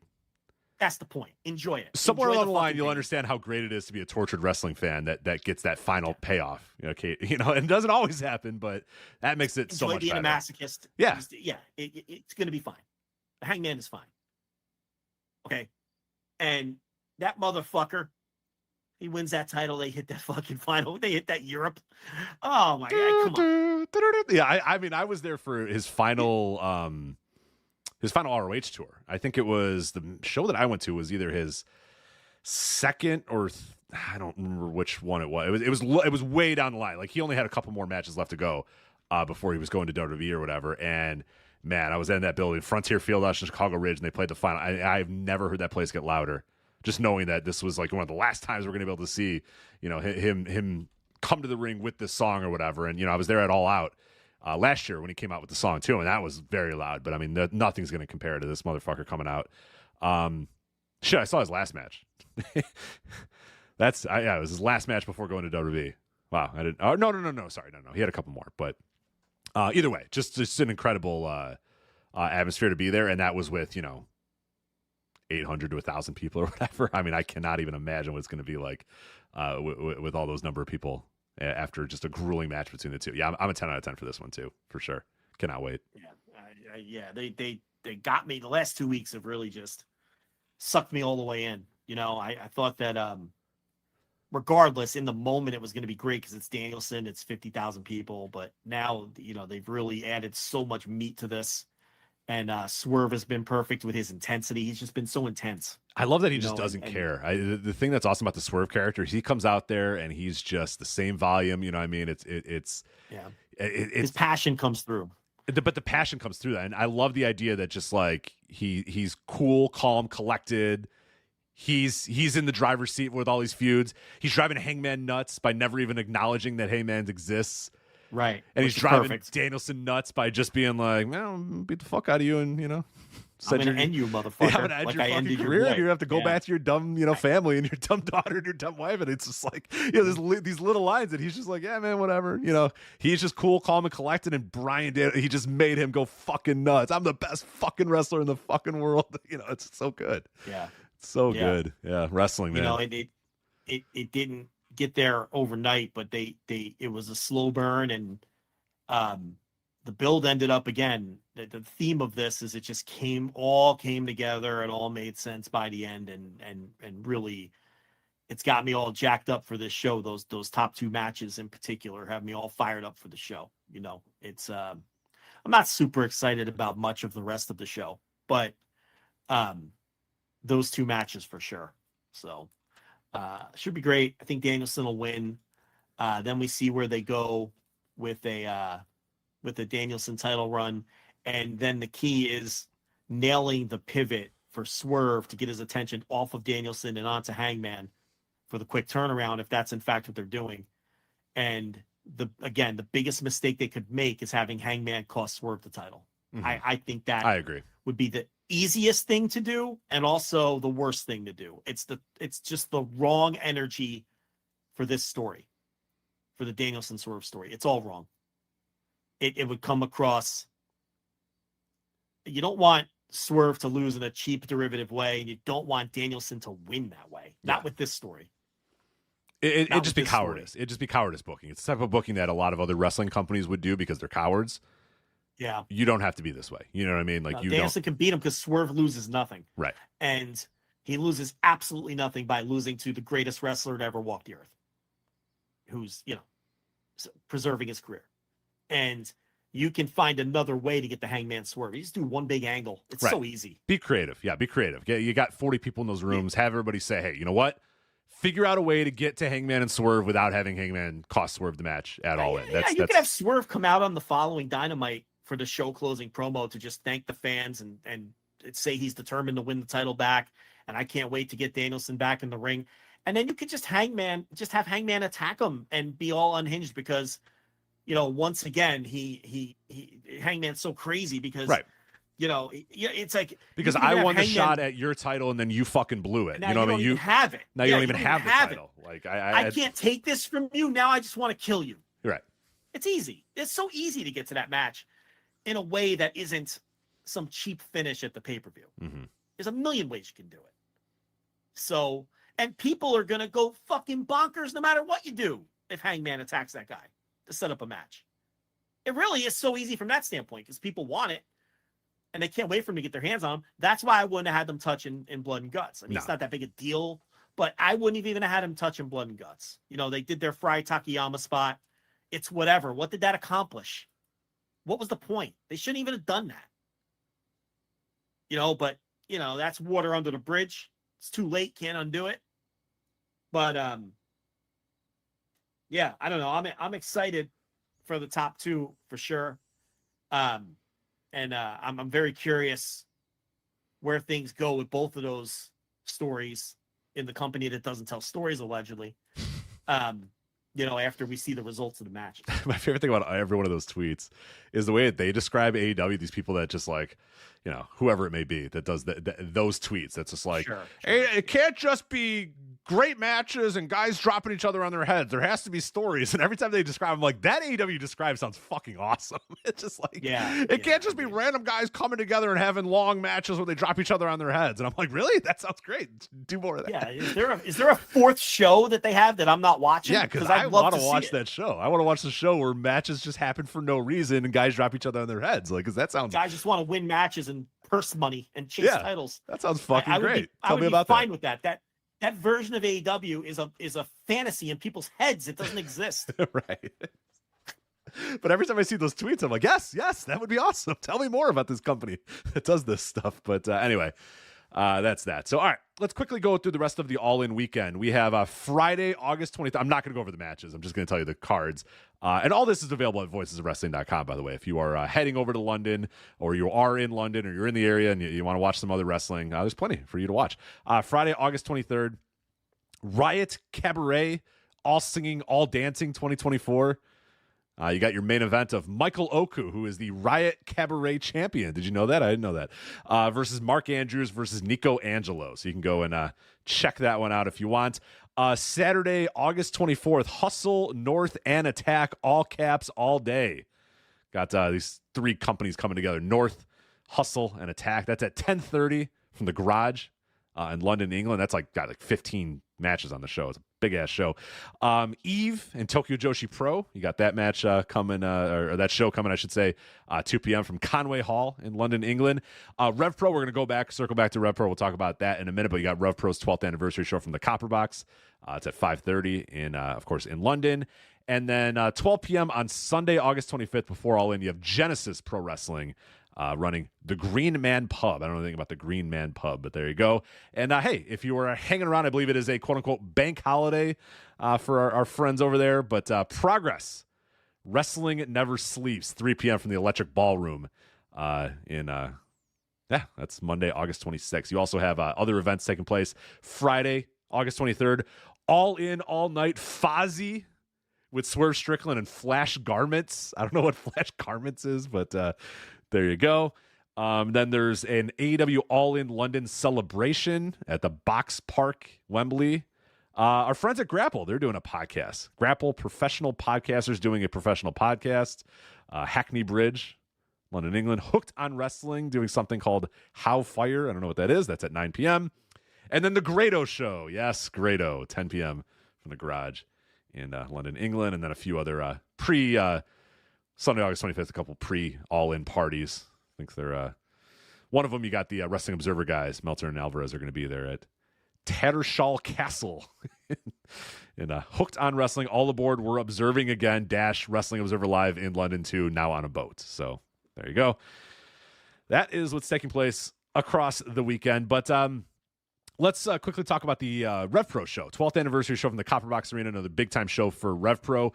Big match there. You got the undisputed British heavyweight title, Michael Oku defending against Luke Jacobs. Zack Sabre Jr. versus Hechicero. Undisputed British Women's Championship, Danny Luna defending against Mina Shirakawa. Undisputed British Cruiserweight Championship, Neon versus Will Craven versus Cameron Kai versus El Phantasmo versus Leon Slater versus the Always Dangerous X. You also have the undisputed British tag team titles, Grizzled Young Veterans versus Sunshine Machine. Ishii versus JJ Gale. Dijak versus Gabe Kidd. And a few other matches up and down the card. But any thoughts on the RevPro 12th anniversary show? You looking forward to that? Yeah, it looks really good. There's just too many matches on the show, but it's their big show, and they're trying to get everybody on. They're doing a Ricky Knight Jr. versus Josiah rematch. After that one kind of went off the rails the first time.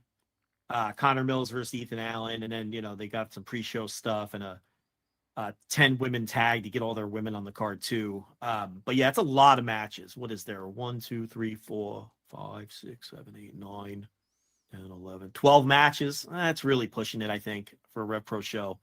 But all the top stuff should be really good. I'm glad it's just a standard ass 2-on-2 for the tag team titles with Grizzled Young Vets versus Sunshine Machine. I think Sunshine Machine is they're really getting a little long in the tooth.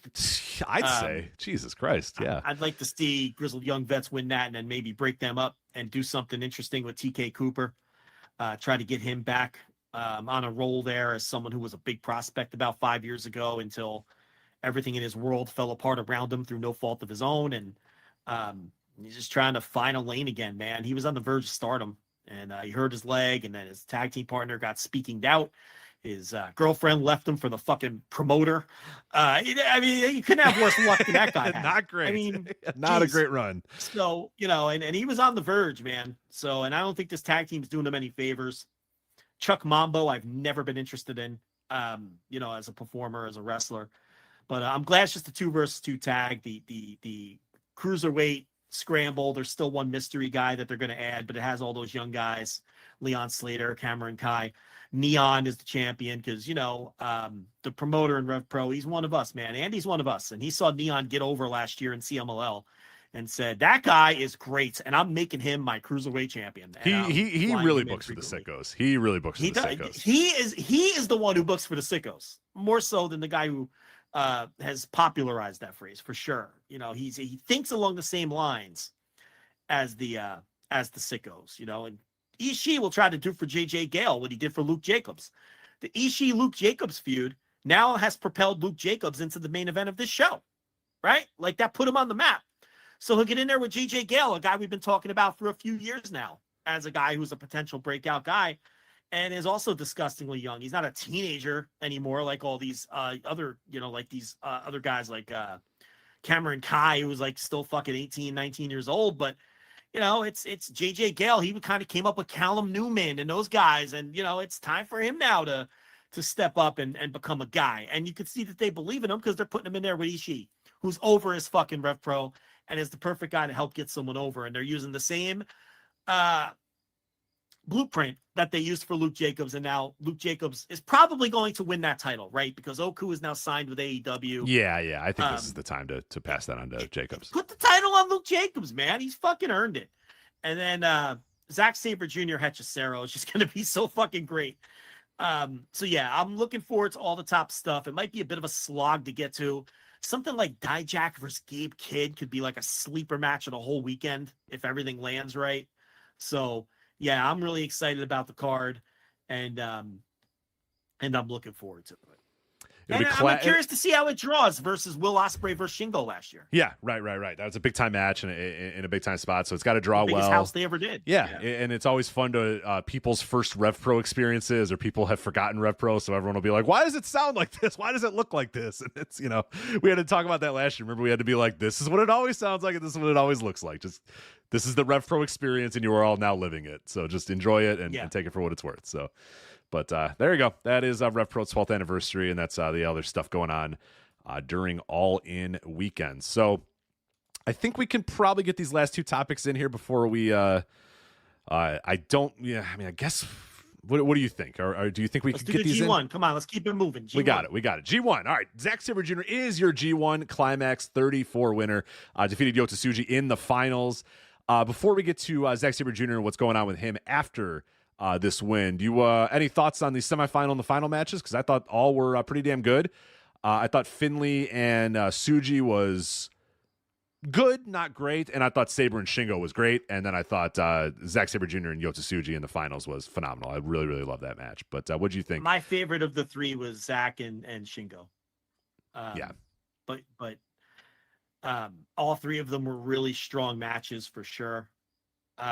Three of the stronger matches, especially Zack Shingo was one of the stronger matches of the tournament. I mean, that was a great match. Those were just two excellent pros having a great pro wrestling match. It was arguably the best match for the whole tournament. Sabre over Shingo. Tsuji Finley was not at that level. I don't think Finley's capable of that level. I just don't think he is. If he's not in there with Will Ospreay, he's not capable of that. They just level. did like the let's have a good match by having guys kick out a bunch of times and stuff. But I don't know. Like, at this point in my wrestling fandom, it's like I actually enjoy Zack Sabre Jr. putting people in a hold and seeing if those people can survive the holds, more so than let's do moves and kick out.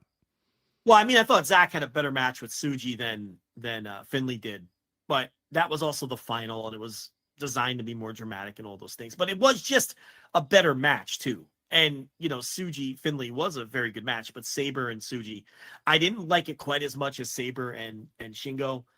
From the standpoint of, did this help Tsuji, who I did not think had a great G1 in terms of standing out the way I thought he could have? Yeah, I think these two matches helped him to some degree. But they went with the favorite and Zack wins. And I hadn't even considered that he wouldn't be the Tokyo Dome main event. So they really surprised me when he decided he wanted to challenge at King of Pro Wrestling because he wants to win the title in time for the UK show, which is the storyline. Yeah, to Royal Quest. So he's trying to win the title to bring it to Royal Quest. Quest. Now, Royal Quest 4 is it by now? I don't know which one it is, but yeah, it's been a while now. How do you interpret what's happening here? Let's the facade of what the story is and all this. What do you interpret happened here? What are we? What is New Japan doing here? I feel like it sucked a lot of the air out of Zack's balloon of winning the G1. Absolutely. I really do. I agree. Because I feel like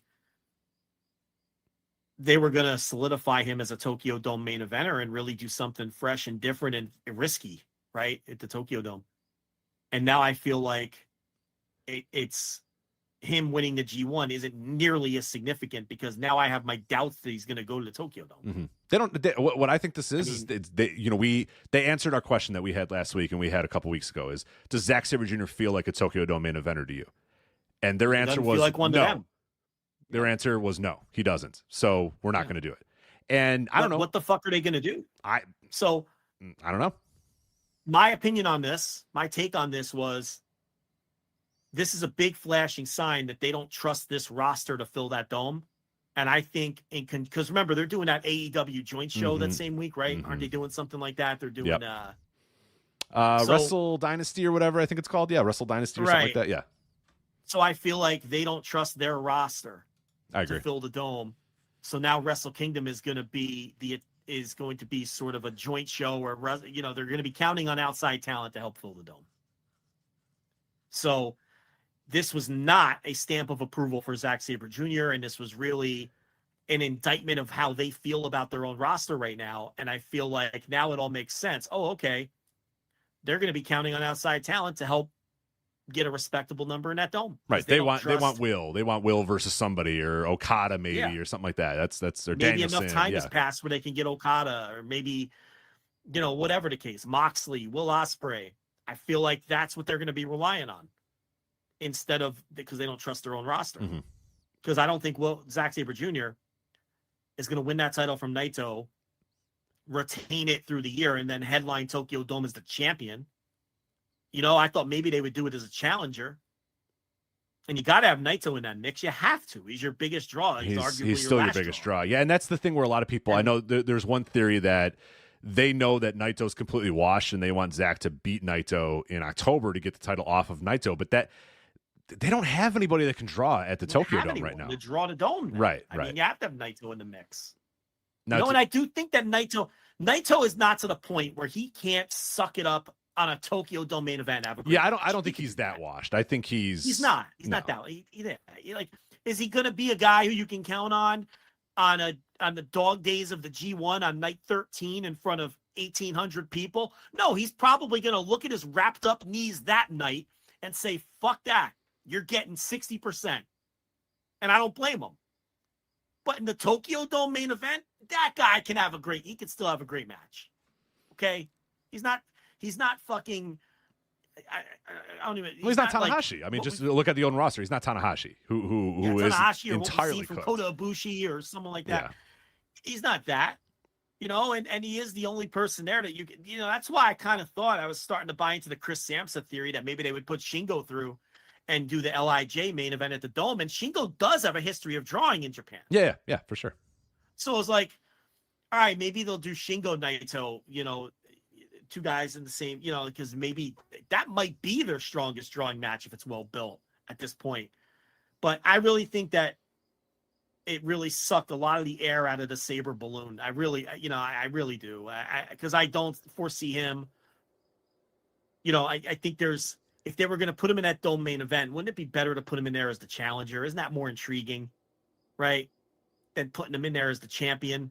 Like that'd be beyond bold to put the fucking title on him and then put him in the main event as the champion. Yeah. Then against who? Yeah, because there's people in our chat room that are saying, they think, and there's, people are theorizing that Sabre would go into the Tokyo Dome as the champion and face an outsider. I mean, you're going to main event Wrestle Kingdom with Zack Sabre Jr. versus, I don't know, Brian Day. I mean, like you're going to do. Yeah, I mean, I don't.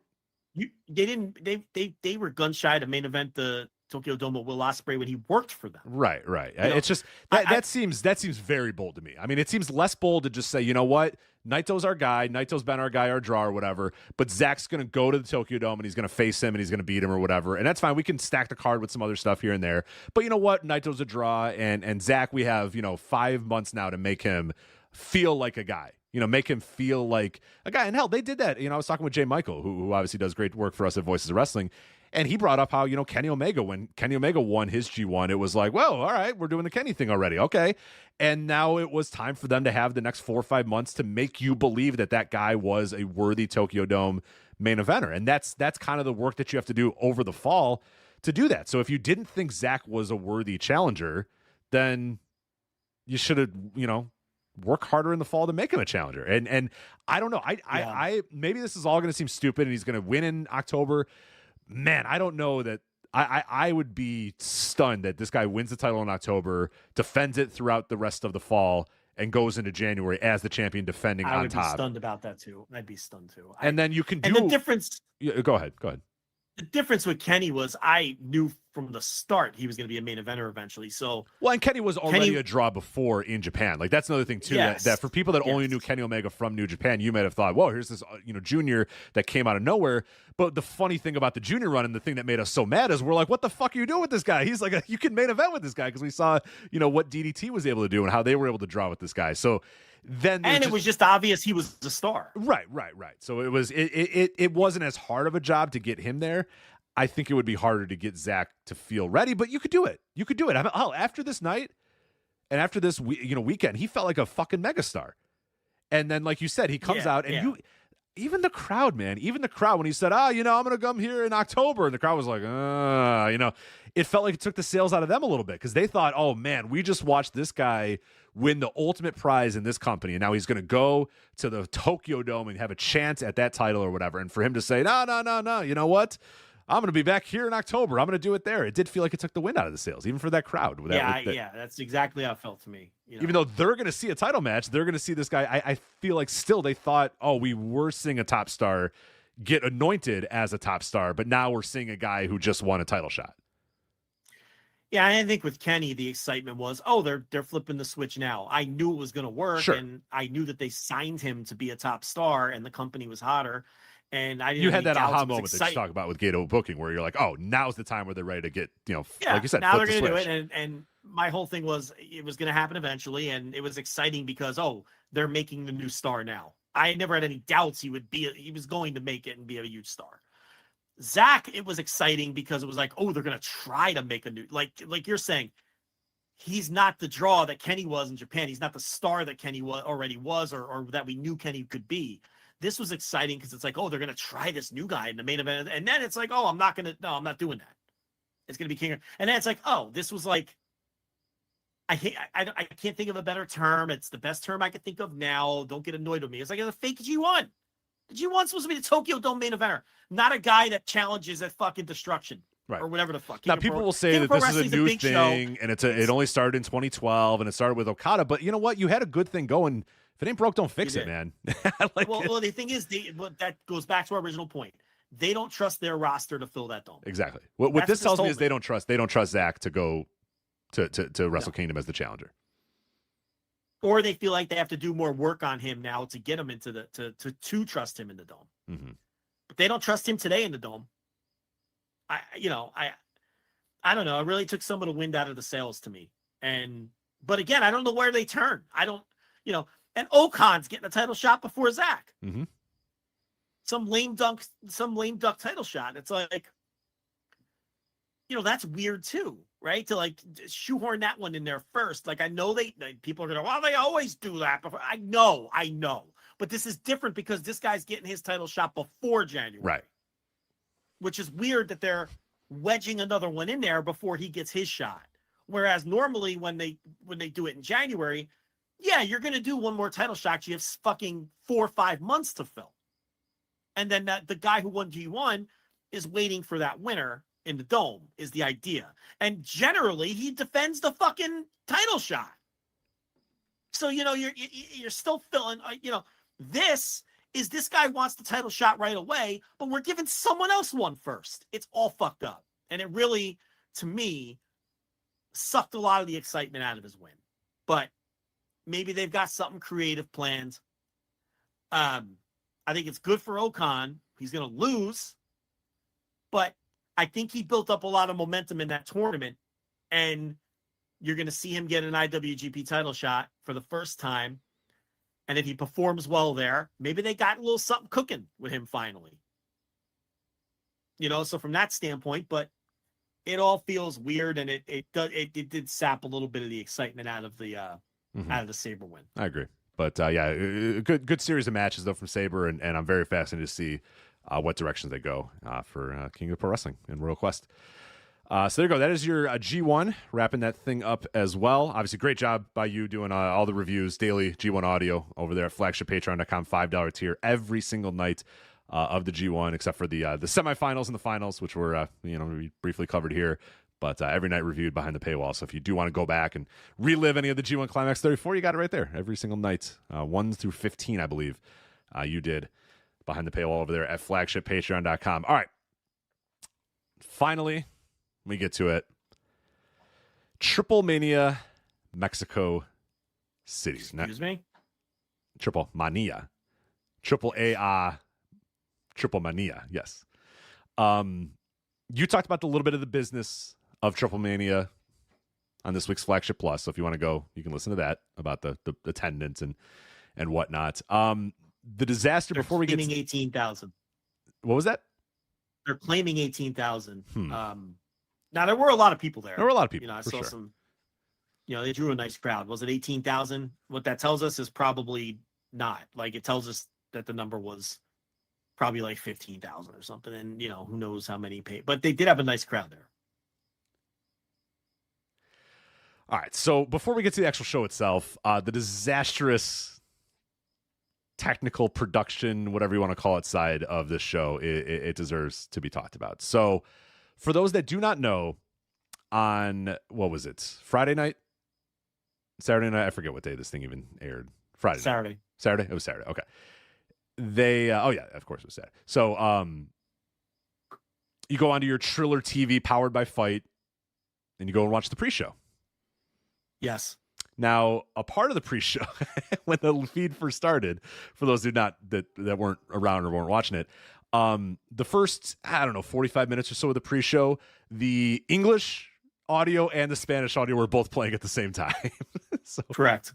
I kept thinking for a second that Dombrowski was talking over the ring announcer, and I'm like, Joe, sloppy job, man. I know that you're a professional ring, but the guy's announcing the matches. Like, quiet down for a little bit. Then I realized, oh no, that's Hugo. They have the English feed and the Spanish feed playing at the same time. So first off, you have to endure that, which is 4 men talking at the same time all over each other. Not great for watching a show. Yeah. What was great for you, though, is that if you were watching the free pre-show on Triller TV powered by Fight, is that you were able to watch all 3.5 hours of TripleMania Mexico City because Triller TV / AAA, I don't know who was at fault, never shut the preview or the free, pre-show off, and the entire show ran on the pre-show feed for free. That's right. Now, if you pay $25, you're beat. Yep. And if you just were watching the pre-show, you got to watch the whole thing for free. Correct. On top of that, they apparently screwed up how much time they thought they had on their satellite time. Realized it during the pre-show when they told everyone there'd be no match on the pre-show. But then they rushed Flammer and Fabi Apache out there to have their match during the pre-show because they realized they miscalculated how much time they had on the pay-per-view. And then a bunch of people missed that match, both live and if you paid for the show, you were told there's no matches on the pre-show, and you might have just not turned it on until the show was supposed to start. And when you turned the show on, they were in the middle of the gauntlet match. Mm-hmm. And you missed the Flammer versus Fabi Apache match. Right. As Cubs fan says, even Dorian Roldan said, we're not going to have wrestling until 9 p.m. So, take your time getting into the building and all that sort of stuff. If you did that, you walked in and you had already a match and a half were already done by the time 9 p.m. came. Correct. Total fucking mess. Total AAA shit show, the likes of which you expect to happen every time. Exactly. In fact, the version of the show that I saw, which hand raised, illegal. You think I paid $25 for this shit? Not a fucking chance. Didn't even have the Flammer versus Fabi Apache match because whoever fucking uploaded it didn't realize the show was starting either. So I didn't even see that match because my upload starts with the fucking next match at 9:00 when everyone was told the show was starting. A total fucking disaster. So, Rich, I got nothing on the women's title match. All right, that's fine. I was actually able to watch it because, as we always point out, if you also paid $25 for TripleMania Mexico City on Fight, which you should never do for a multitude of reasons, this morning, they uploaded their, Lucha Libre AAA YouTube account, uploaded their TripleMania Mexico City highlight reel. What was it, like 18, 19 minutes? It was 2 hours and 45 minutes. So almost the whole show again. Almost the entire show. But the best part about this entire thing was, first off, nobody could find this thing illegally until like yesterday. Nobody even bothered posting this thing on any of the torrent sites or anything like that. Nobody even bothered. You couldn't find this thing anywhere. And nobody was going to pay for it either to actually rip it, to put it up on one of these sites anyway. So a lot of people just waited for the YouTube video to come out. Okay, they're going to do their dumb highlight video thing that's going to be 2 hours and 45 minutes. Great. I'll watch the show that way. They load up this video, and you can tell pretty quickly the video quality is awful. It looks horrible. It looks like just terrible second, third generation quality video here. And you're like, what the fuck? This is the AAA. And if you look to the left, Joe, did you watch any of the YouTube video or no? You just watched the illegal video, right? I'm not. I know where you're going, and I'm going to let you get there. Okay. So on the YouTube, if you're watching the YouTube, you might think, oh, move my mouse. My mouse is there, and get it out of there so I can watch full screen. And you might notice that cursor doesn't move the entire time you're watching the YouTube video because, in fact, it looks like they screen recorded the Triller feed of AAA Mexico City, and that's what they posted on their YouTube channel. So you go onto their YouTube and you get this very low quality video that's out of time sync, that has a mouse cursor in the left, the entire time and has the Visible Triller mouse TV. There's a little white mouse cursor. The Little entire white mouse show. cursor. If you think it's going away, it's never going away, buddy. I'm telling you. Never goes away. All 2 hours and 45 minutes. Rich is not talking about some sketchball upload on some Chinese tube site. This is the official AAA upload of the show on the official AAA YouTube. Yep. Visible mouse cursor, lazy screen recording. Visible Triller bug on there too. You can see the Triller TV logo in the top right. This is like the worst run. I know we say this every time. It's gotta win worst promotion of the year. If you don't vote this company worst promotion of the year, your vote is invalid, and I want Dave to just immediately throw your ballot away. There's no contender. They don't get anything right. They suck at everything. They suck at everything. And the rest of the production, how many moves did they miss? Big moves. Big time moves, yeah. Big important moves in these matches. And the production just whiffs. They're showing some replay, and then like the finish. Somebody, I forget who it was. One of the fucking clowns took this big bump from the top of the cage through a table that we didn't see because they were showing us the outside of the ring where two guys were talking. And Joe Dombrowski goes, "Oh my God, I can't believe it." You see shards of table flying into frame, and you're like, "What fucking happened? What happened?" Dude, we didn't see fucking they were in the Patron. The Alberto Nick Nemeth match, that entire match was built around a table spot in the corner where they had the table set up in the corner. Yes. And they missed the fucking spot because they were showing a replay of some innocuous move 2 minutes earlier. The entire match was built around that spot, and we didn't see it. This happened throughout the show where they're just missing shit. Important shit. Camera completely out of position. Riddle doing flippy doos off the top turnbuckle to the floor, and we don't see him until he lands because the camera is inexplicably zoomed in on Laredo Kid standing there waiting for the catch. I mean, they don't do they anything right. This stuff? I don't know. So I didn't see the women's match. It was fine. You didn't miss much. They fucked it up. It was actually, honestly, as far as the rest of the show goes, it was actually on the higher end of matches on the show. But so you do the Copa gimmick, all the same names you always see in the Copa. Hold on a minute, not so fast, sir. Nino Hamburguesa. There was 2 returning AAA superstars in this match. There was, but all the other usual names: Pimpinella Escarlata. Yeah. You know, Mr. Iguana, his usual spot. Iguana. Yeah, gotta have Mr. Iguana. Zumbido, or whatever the fuck, yeah. Charlie Manson biting the hand and then doing the clock gimmick with the other hand. You know, the whole gang. You've seen it once, you've seen it 1,000 times. Never changes. But we did have some special guests. You know, I think my favorite special guest was Kenzo Suzuki because Kenzo Suzuki told everyone he was going to be at the show on Twitter. And Joe Dombrowski had to sell it like nobody saw this coming. Dombrowski, oh my God, is that who I think it is? Dude, chill out. It's Kenzo Suzuki. Yeah, like, Kenzo, what are we doing Suzuki here? And he told us he was going to be there. Like, this is not a surprise to anyone. I can't believe it. Hey, you know what? Joe's a professional. Yes. He's got to do his job. I will give him credit. But, it's Kenzo Suzuki, man. It's all right. So, hey, Marco Corleone. Looking good. Good shape, man. I'd book this guy tomorrow. Tremendous shape. Tremendous shape. I saw Marco Corleone. I was like, oh, my God, I wonder what he's going to look like. Thinking this is a guy who's kept himself in tip-top shape his entire career. He's going to let things go. You know, I'm out of the biz. I'm not wrestling regularly anymore.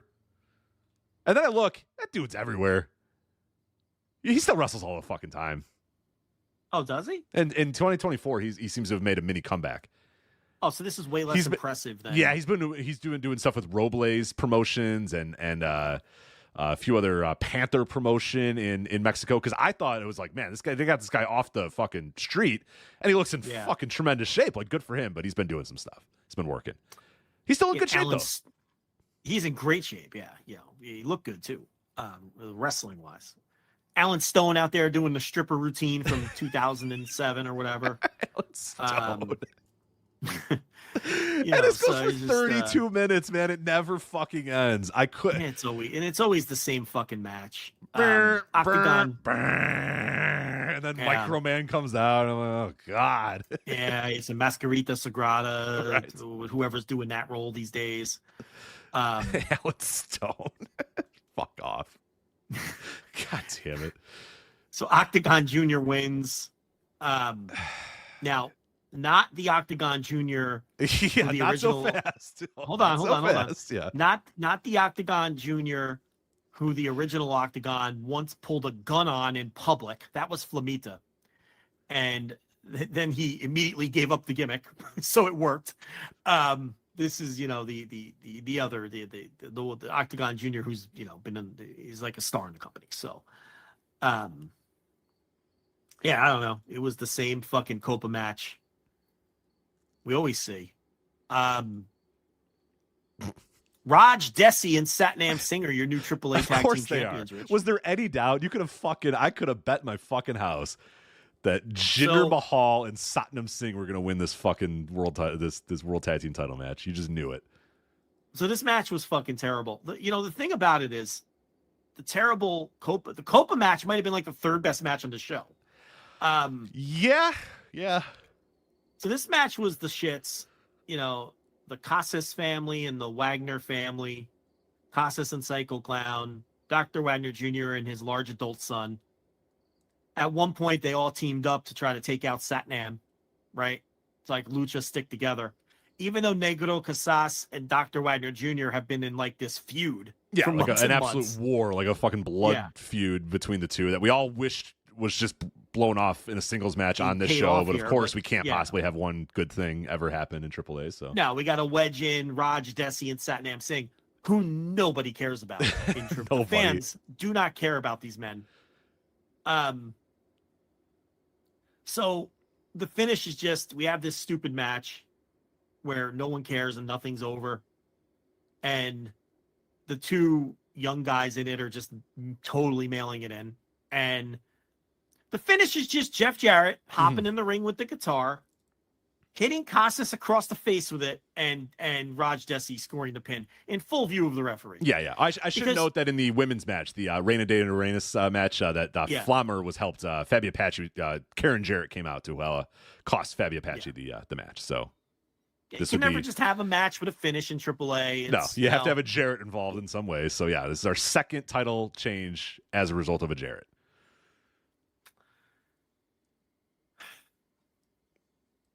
Matt Riddle wins the AAA Cruiserweight title over Laredo Kid and Commander. This probably the best match on the show. Probably. Okay. Probably. Yeah. What's the Point contender? taken. Give me the next contender here. The Cage. No, it was the best. Probably the best match in the show. It was okay. It was actually a decent three-way match. They just took turns doing things. Yeah. I mean, it wasn't like Richard, it was a 3-star match. I mean, I don't want to go crazy here, but it was probably the best match on the show, right? This was insert whatever Kobashi Masawa, insert whatever match, Steamboat Flair, whatever one you want to add that, and then this is the sentence where I say that was the blank compared to the rest of this show. Because it was just a wrestling match where guys did stuff, and it ended, and a guy won, and you went, oh, okay, cool. Yeah.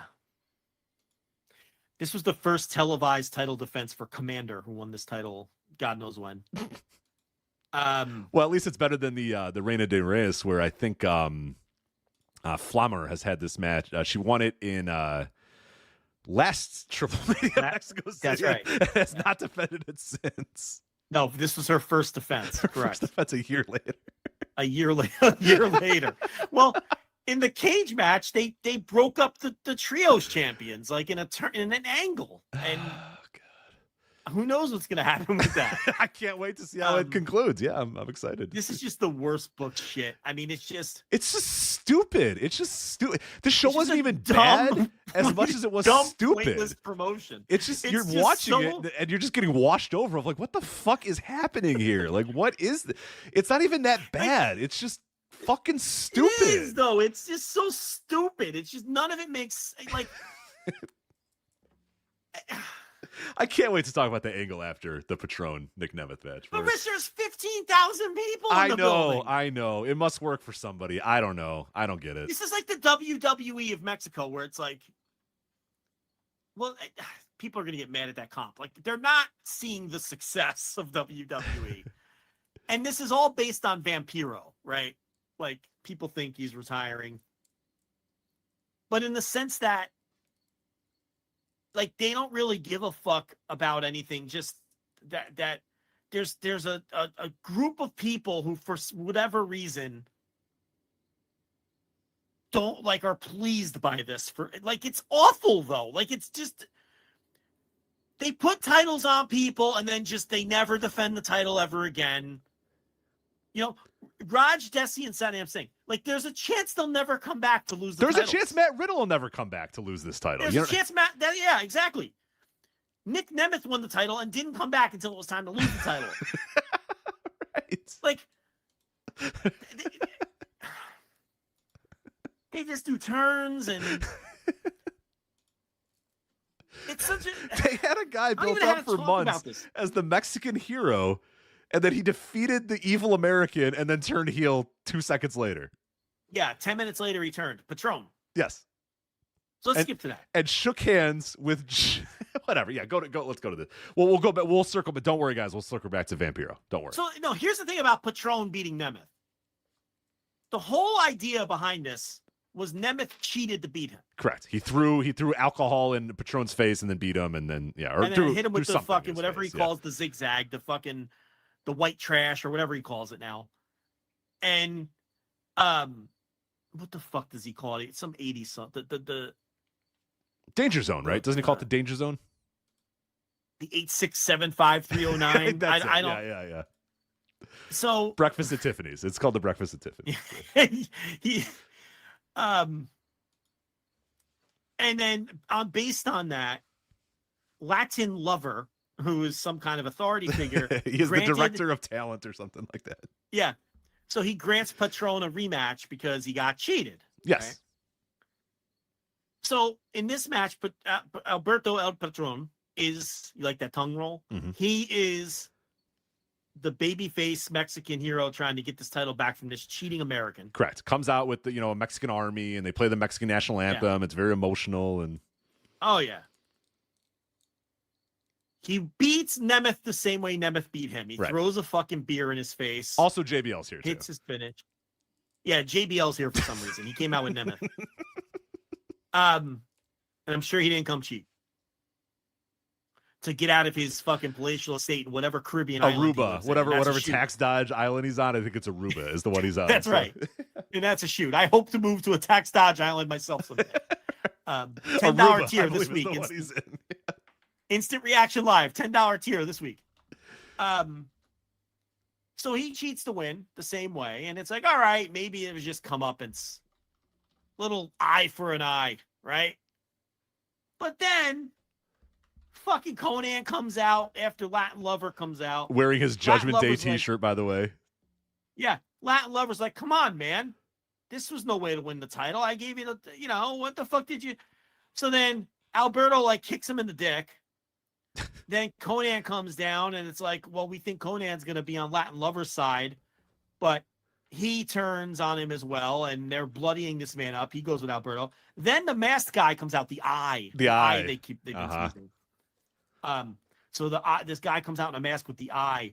And of course it's Dorian Roldan, the fucking owner of the company. So it's like he's invading his own company. Why does he have a mask on? It's his company.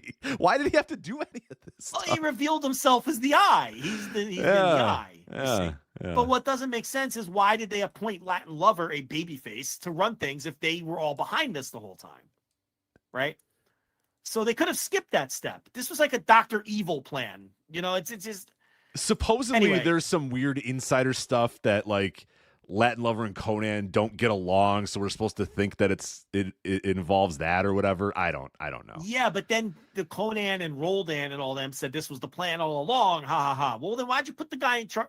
Why'd you allow him to be? It's It's AAA. It's true. Yeah, What are we doing? you're thinking So- way too much. And yes, he's wearing a Judgment Day T-shirt because they're trying to fool the fans into thinking like there's a connection with WWE and all this. So they leave Latin Lover in a bloody pile. So now it's Alberto and Conan and Roldan, and they're going to be the heel authority figures of the promotion. And then JBL gets in the ring, who came there with Nemeth. Yes. And is clearly there to be the pro-American, anti-Mexican guy, right? Like he did, And they mentioned all the time, he had a great showdown with Eddie Guerrero, where they, towed the line of American and Mexican, relations or whatever. So he comes out clearly being the pro-American, anti-Mexican guy, and shakes Alberto's hand. And then he joins the fucking I team too. So stupid. It's so fucking stupid. So fucking dumb. Yeah. And Nemeth got his, what I still presume to be a contractually obligated title reign like he did in New Japan. And he exits stage left and moves on to whatever it is. I guess he's the TNA champion, right? Yeah. So let's scroll backwards to the Vampiro match. Yeah. Okay, here's where I will defend this Vampiro match. It was so stupid, it was kind of fun. What do you think? No, I disagree. Come on. No, this was the fucking shits. I don't even know how to describe this. So they bring out a casket on a forklift. And inside of this casket Larry is Dallas was just blown away by the forklift.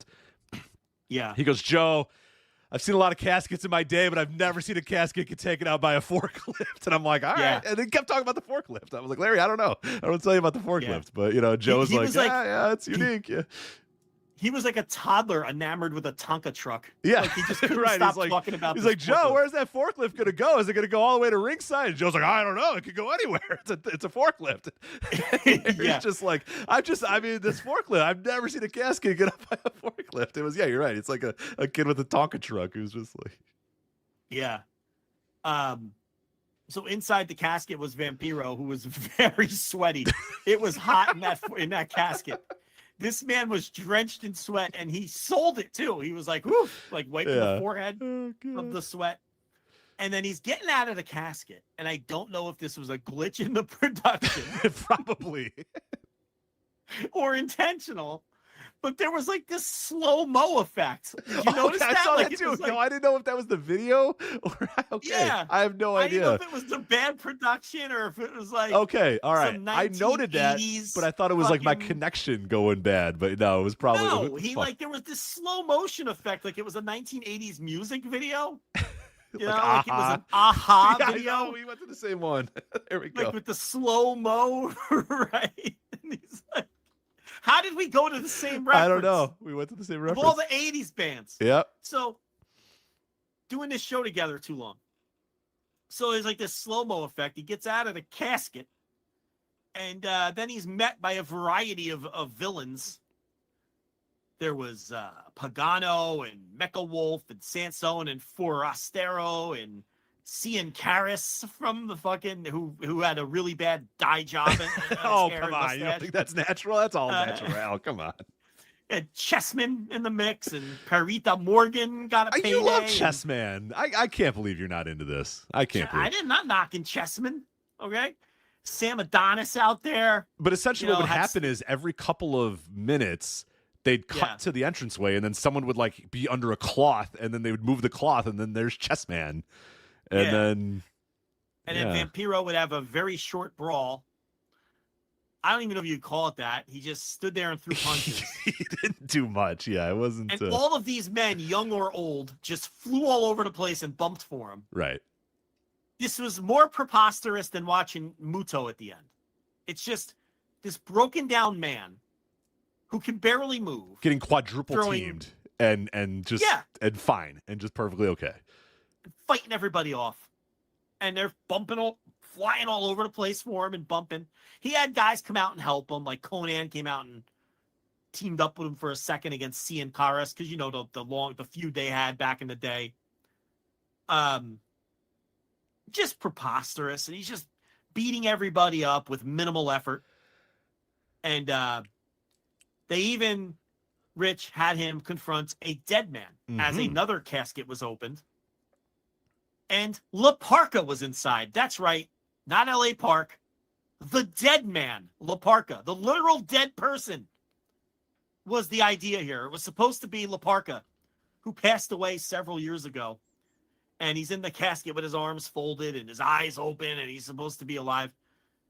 Couldn't make this up if I wanted to. And he even fought off a dead man. And then the finish was Vampiro throwing Macias into a casket and shutting the door, and then the casket is lit on fire. I hope Macias didn't burn to death. And then Vampiro grabbed the mic, and that was it for me.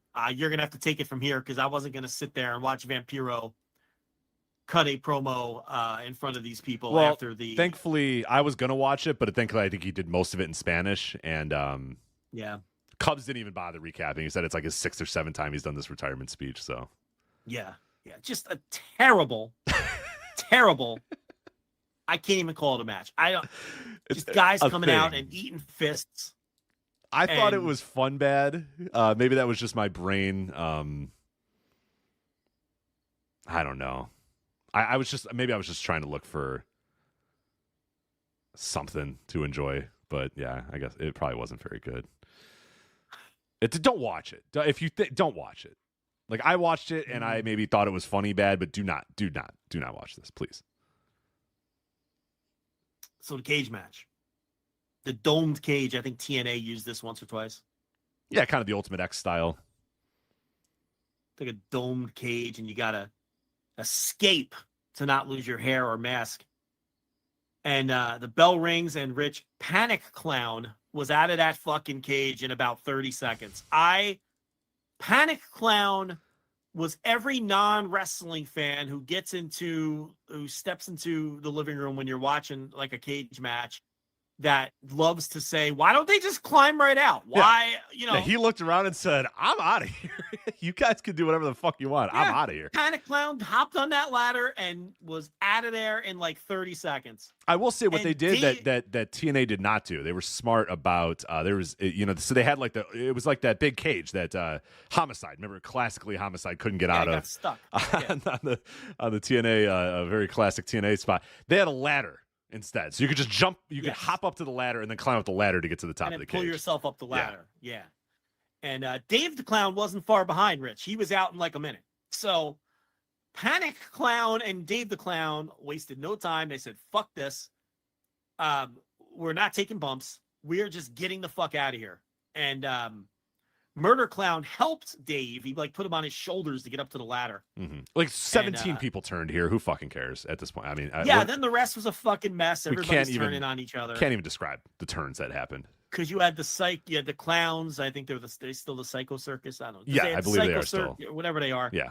You had the Vipers, Los Vipers, which is the Abismo Negro Jr., which is the fake one, and then the real one, which is El Fiscal, who has the fake name, but he's the real Abismo Negro Jr., who's the fake one, but he has the real name. And their partners, Psychosis, they're the Los Vipers, and then you had the whatever Dark Cuervo, Dark Oz, and Cibernetico call themselves, I can't remember.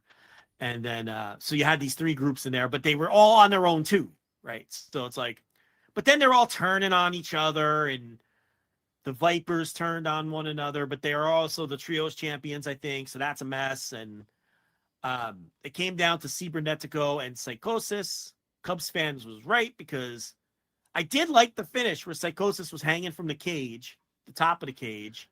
What was a little preposterous about this? I don't know if you noticed. The referee set up the table, which seems a little...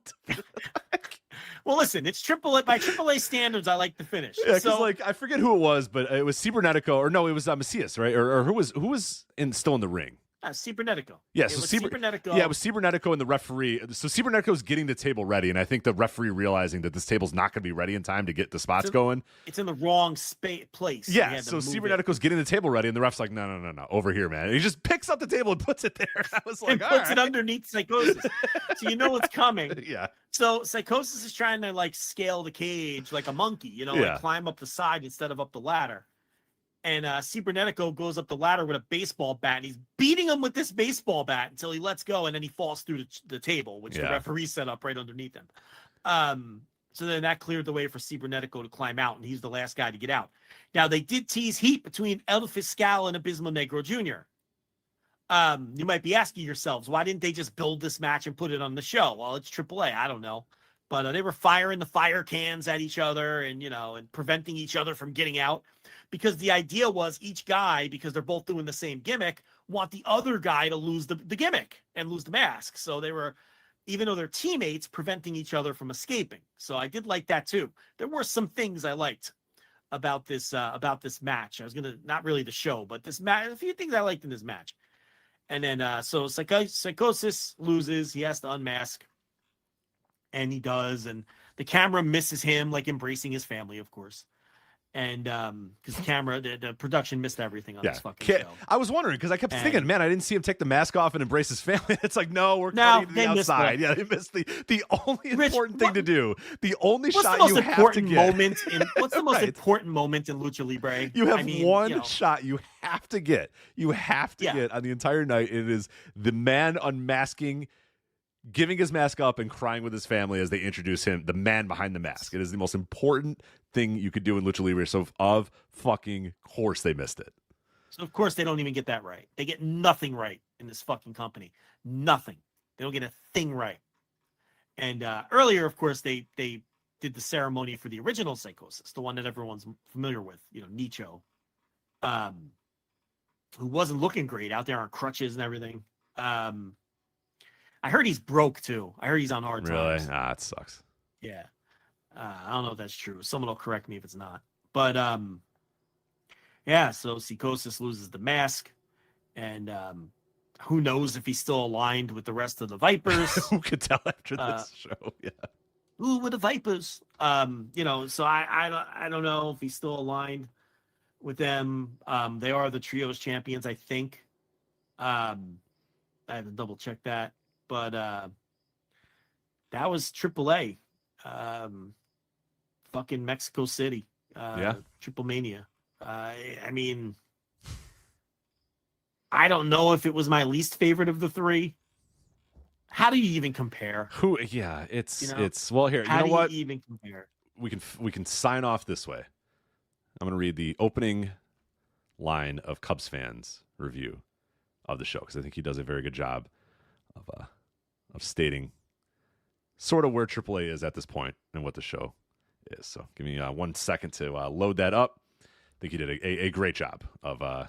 First off, the title of his review is 2024 TripleMania Mexico City, a signature awful show from an odious promotion. He says here, again, this is thecubsfan.com. TripleMania Monterrey was terrible because it featured a lot of angles that fell flat, and AAA didn't bother to book any quality matches. AAA Tijuana was terrible because it focused on a bunch of feuds that were not over and didn't even seem to matter much to the people of Tijuana. TripleMania Mexico City was the worst of the bunch because it made clear there was no hope and no reason to expect AAA to get better, and they prefer it that way. It's a dark, depressing promotion even beyond the big angle.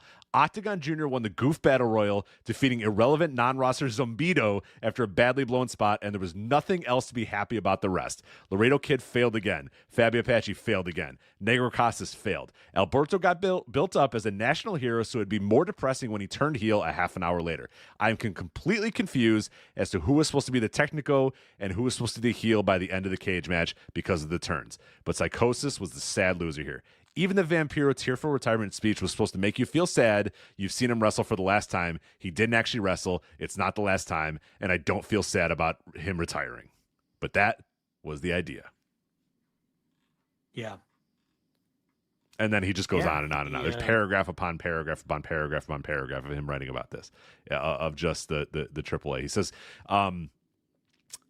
let's see here. After 20 years of diving into it, maybe now I've concluded that the original theory was correct. It's not worth covering AAA closely because it does indeed suck. I don't know. I do know that AAA's schedule means I don't have to think much about any of this for another few weeks, and I'll do my best to write a lot less about it when it does come up. So his end is apologizing that he still covers AAA. Griffin Peltier doesn't cover. He just said, I'm not doing the reviews anymore. I'm done. He quit. Yeah, he's like, I'm over it. I can't do it. I'm done. I guess we still got to do it. course we do. Of course. AAA. AAA, we got to cover it. Major League Promotion. Of course we can cover it. I suppose. Oh, God. So there you go. There's TripleMania. And nobody farted into the microphone. nobody farted.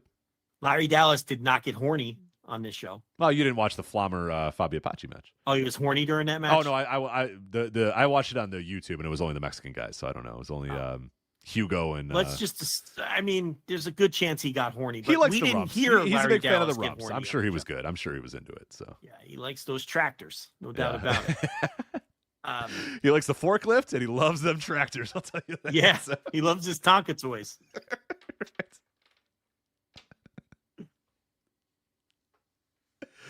I think that's it for us. So I will say, Larry, if you're listening to this, I didn't respond to you on Twitter because you deleted your account, but hope everything's okay. So, Who? Larry Dallas. He sent me a DM and said, "Did you watch the show?" And I said, "No, I'm watching it tomorrow."